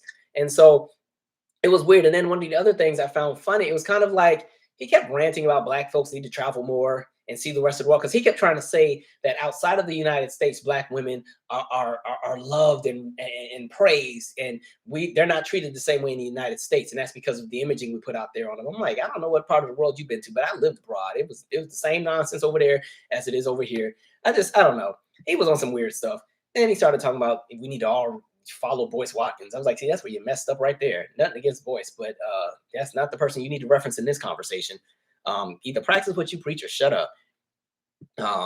Yeah, too much. Just weird. I don't know what that was about. Um, mm, mm, mm. Crazy. He was, and then he was saying something like, "Yeah, we just need more positive music. Why can't we make songs like I Am a Queen?" And I'm like, black women do that all the time. Lizzo, well, y'all be frying her because she like to twerk with her flute. But I mean, a lot of these folks, the woman that just literally won Best New Artist at the Grammys, the what is it? Y'all know who I'm talking about. Her name starts with an A. I forgot her name already. Like all these people make all this great music, but y'all, it doesn't get supported. And really, the argument should have been that if you want to talk about the exploitation of women sexually in the music industry, it's the industry execs, not the artists. What we end up seeing are the people who were filtered through what you call the machine of the industry. And so why are you attacking the artists that make it and get to call the shots in their career? All these great artists that you're trying to gas up or say, blah, blah, blah, blah, blah. The industry doesn't give them the outlet. And so it was interesting because he kept trying to say it was like our fault that WAP was a hit. And I'm like, WAP was like 4 or 5 years ago. You don't got another song you want to use as a reference? And then they were asking him, like, okay, well, what other like music do you listen to? I don't listen to anything current. I only listen to the stuff from old school. Okay, all right, you're gonna be one of them type. I guess, but I don't know. Just stop. It's your own auntie, sir. Like, you can't be frying up your own family. Like, TJ, stop. Stop. Janet's 56, going on 57. I'll be rounding up. She's not 60. But even when she's 60, she's still gonna be one of my faves. Plus, by the way, it's not like Janet was doing Would You Mind on TRL. You got Would You Mind at her concert that you paid a ticket for, right? If she did Discipline or any of the sexy songs, when she brings a guy on stage, that's at the concert. She wasn't doing it at the award shows. Like, people be doing so much. Spirit of too much. And so he did all that frying her up. And I'm like, y'all act like she's okay. All right. What are you up here talking about? Mm-mm-mm. Anyway, then I saw this stupid clip. I don't know. Folks are weird. I was watching first of all, just close all the podcasts. Let's take 2 months off with the podcast. Just take everybody's equipment away because folks been tripping. Mine can stay though because I just be telling stories. We just be laughing. I don't be on here doing nothing crazy. But oh, my posture is horrible. I'm over here slouched and everything. I had this little footstool down here. I got comfortable. My bad. It was some podcast, some white folks, and they were talking about like hygiene, and they were talking about how they don't use washcloths, or they don't use rags, and that's for poor people, and only poor people use washcloths and use rags. And then the guy was like, "Yeah, that's like," he said something like, "That's a black people thing." I'm like, "Really? All right, look, I can smell the podcast from here." I just find it so interesting that people like to equate wealth with intelligence. People love to equate wealth with superiority, and they love to, incorporate and associate wealth with being the standard of how everyone else should operate. And I'm just like, if you could have heard how stupid they sounded in that entire podcast, and it's like, you know what, I could say a lot of really terrible things that would really set off and ruffle a few feathers, but I'm not going to. But it's just interesting how, again, how I said, even with the guy that was suing Howard, how people move with these authoritative dispositions. Now all of a sudden, it's a poor people thing to bathe effectively using a rag, a loofah, something to scrub the dirt off. Right now, all of a sudden, because apparently that's a poor people thing. But look, I'll be poor then because I'm not about to be walking around smelling. Folks around here running around smelling like a wet dog all the time. We want to talk about other folks. Okay, hot mess. Freaking stupid. All right. Oh, what up, Carrie D. Singleton? Also, congratulations. He has a radio show that's celebrating their 10-year anniversary next month. Congrats to that. I don't know if I'm gonna be able to go because I got tickets to the Xscape show on April 1st. So I don't know how I get to go, but we'll catch up. Not sure how anyone could compare Cardi and Megan to Janet Jackson or any platform at all. Cardi and Megan are lyrically impaired and could only sell records based on raunchiness and dumbing down. Y'all are choosing violence tonight. Don Worthy said, I noticed that female artists appear to be required to dress as scantily as possible, particularly Black female artists. I'm not addressing if it's inappropriate or about saving the children. Like, I do think there's definitely a conversation of like a lot of the women in the industry being hypersexualized, but I think with TJ's approach, his approach was more so like, He spoke in a lot of blanket statements. Like if you were able to sit through the space, everything was blanket statement, especially when he talked about black people collectively. Everything was kind of like, I understand he grew up rich. He grew up in Jackson, grew up with a bunch of money. So he already has a certain opinion. Oh, because that was the other part that had me rolling, where he was talking about, black women are the strongest on the planet and blah, blah, blah, blah, blah. And, even my wife, I see my grandmother in her. He's talking about Catherine. I see Catherine in my wife. I went to go Google what that wife looked like. TJ, now good and well. And that's all I'm gonna say. I said, you got some nerve. But man, interesting. SF said, "Nah, YouTube is becoming heavily censored. YouTube is being censored with opinions, but as far as music videos, you can pretty much show anything as long as the areolas aren't showing at this point. But when you think about the videos that used to get banned from television for being too raunchy, like at this point, a Madonna, Justify My Love, or Erotica, or even like a Sierra Ride is like Sesame Street compared to some of the videos that are out now. Um,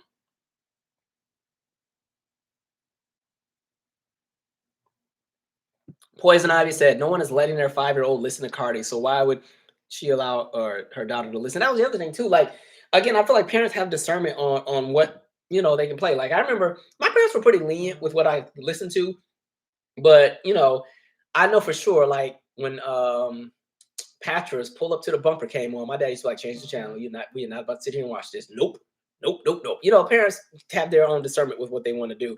Um, but I personally don't have a problem with artists expressing themselves when it comes to sex. I'm fine with it, but I'm also an adult, and that music is marketed for, well, some of that's marketed for adults. I will say that imaging in all them bright colors and stuff, I do think that's kind of more so aimed at younger audiences. So that's why I do have a problem. But I think when you want to talk music, there's always been music that's been sexually, explicit. It's always been a thing with every generation. Even when you go to the great jazz era, some of them songs were nasty. Okay, it didn't just start in the 70s. Okay, every generation had their nasty songs, right? All right, especially you get to them 80s, right? You start getting into the Millie Jacksons, right? Grace Jones had a few of them. Vanity Six, Apollonia Six, Sex Shooter. You know what I mean? Vanity Six. I think they got more water upstairs than it got sugar on the candy cane. All right, like let's not get brand new. All right, man. All right. Don Worthy said, "Travel with what money?" That's why I was looking at him like he was crazy. I'm like, "What? What does traveling have to do with WAP? Like, let it go." Like, I don't know. I think some people get these great awakenings. They just don't have the range yet, and they're too quick to jump into trying to lead a conversation, and they set themselves up. Sometimes you just got to be a bit more well studied before you start trying to have these conversations. Um, the Nino Show said, "BT Uncut WAP just wouldn't have been huge." I forgot about, yeah, BT Uncut used to come on like 2 in the morning. Yeah. So this is nothing new. Um, go talk about your own family. Hmm.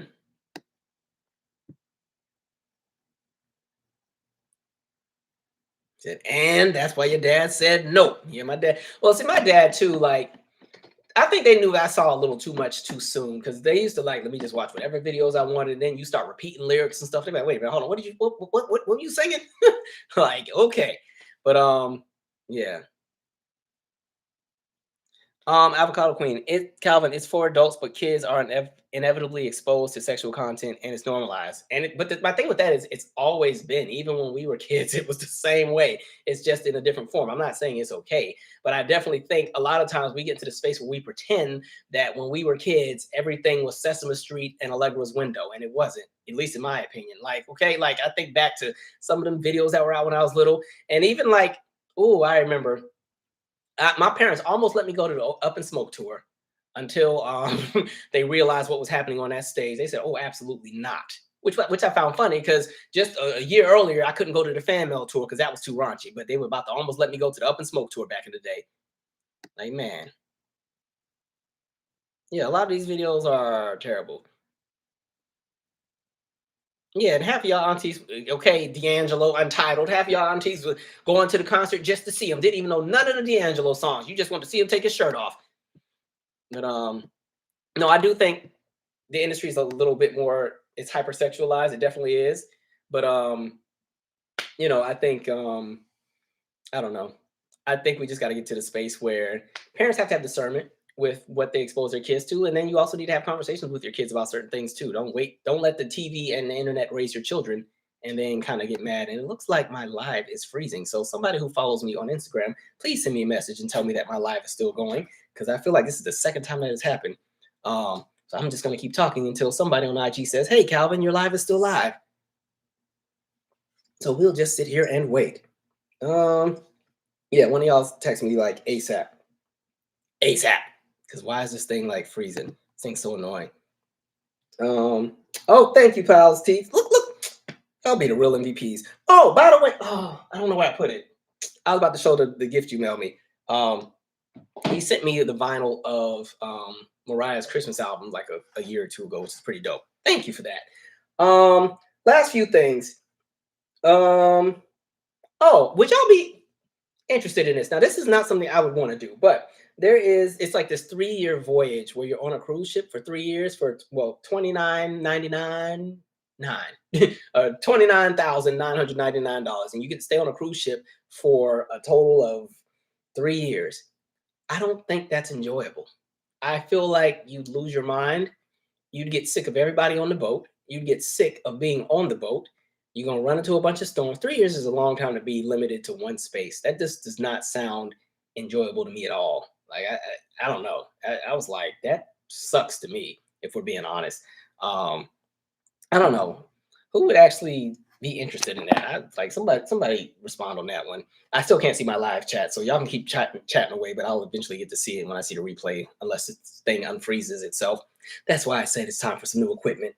Let me see. Is there anything else I wanted to cover before we wind down? I need my string to correct itself. I don't know what this is. All right, what else did I write down? I have a few other topics in here that I'll bypass. We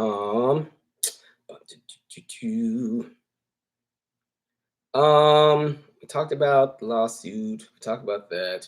Oh, I see there's another Rachel Dolezal lady that was pretending. Who is this? This is okay, she went by, and this is a name here. Hold on, I gotta get this right.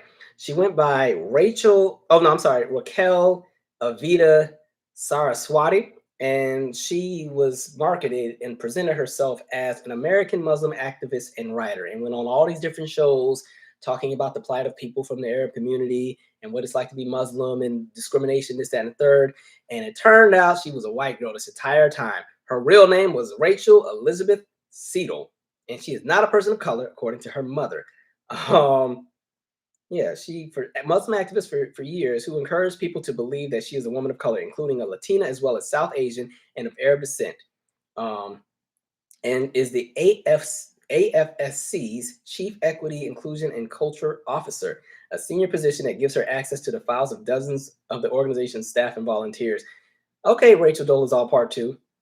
I'm like, my God, I don't understand why people always want to be something they're not. And then not only that, like, okay, I don't get the idea of people who cosplay and pretend to be something they're not, but not only do that, but then want positions of leadership in those roles while they're cosplaying and pretending to be somebody else. You know what I mean? That was the biggest beef I had with somebody like a Rachel Dolezal. Because again, like, hey, Rachel went to Howard, right? Also sued Howard too, because she didn't get tenure for like some professor position she wanted. I said, oh, wait a minute. Now you're supposed to be a black woman, but now when she sued, she was suing as a white woman, right? She said, oh no, they discriminated against me. They didn't let me get this position. And then all of a sudden she was black again. And then she moved to Washington State. And then she's over the NAACP over in Spokane, and she was leading all these different missions. And the other thing is they always end up being over dramatic and stage things. She was staging hate crimes. You know, people put a noose in her mailbox and all these different things. And then it turned out the woman wasn't even black, right? And you've done all this stuff, and she was doing the Mother Africa parade and putting in the cornrows and getting in the dancers, and they doing this and they're doing that. I'm just like, I don't get why y'all keep doing that. I find that really weird. It's already weird to kind of like pretend to be something else, but it's even more weird where you latch onto, you know, the disenfranchisement and the setbacks that different collectives have, and you try to elevate yourself by being the face of that, or painting yourself to be the voice of that collective or that community. I think that is a terrible thing to do. And you get no sympathy from me when you get exposed. So, you know, Rachel went and did the whole sympathy tour, and I wasn't buying none of it. Sorry, Rachel. And mind you, she had the documentary. We talked about it on one of these videos where she had a documentary on Netflix. It didn't really do that well either. I don't know what happened to Rachel Dolezal, but this other Raquel girl, like y'all, all right. I don't know, folks. Again, remember that conversation I said where when people don't really know what their purpose is, they kind of latch on to different extremities and stuff. Prime example. All right. Anyway, my chat is over here struggling. I still can't see anything on my screen because this little MacBook, oh, this thing is hot. That's why this thing is cooking. I feel like I'm boiling greens in here. Jesus, let me get off this thing before this thing blow up. So yeah, we have a whole lot going on in March. Like I told you, I had a whole bunch of stuff I needed to get done in February. So I appreciate y'all for being patient because we didn't get to do a lot in February. But March is going to be a great month. And yeah, I'm going to wrap this up. I have some content for you guys next week. And yeah, is there anything else I want to share? I was supposed to make the book club announcement. I will make the book club announcement this week as well. And the book club officially starts back on March 27th. I always do them on a Monday. So March 27th, mark your calendars. That's when the book club starts back. For people who want to be in the book club, you don't even have to do anything. All you have to do is click the Zoom link. I will announce the book selection in the next few days. And like I said, I will post the Zoom link closer to March 27th. So March 27th, 9 p.m. Eastern, that will be the book club. I look forward to seeing a lot of you because like I said, the book club is lit. We talk about the book, but we also like just talk about life and stuff. And then we'll officially bring back the Zoom parties in April as far as just the YouTube channel because I haven't done one in like a year. So that's coming up. And yeah, this is going to be a really great summer. If you like following all my content, there's a whole lot of great things down the pipeline. I'm going to wrap this up because, again, like I said, my stuff is still tripping. So I'm going to go ahead and let this be the end of the live stream. But I thank y'all for hanging with me tonight. And what did I just miss? Okay, take care of that later. Anyway, stay safe, stay sane, stay involved. Find something to fight about that has some kind of substance. Anyway, I'm out. Good night, folks. And now I'm going to sit here and talk to myself while I try to exit this stream. All right. Good night, folks.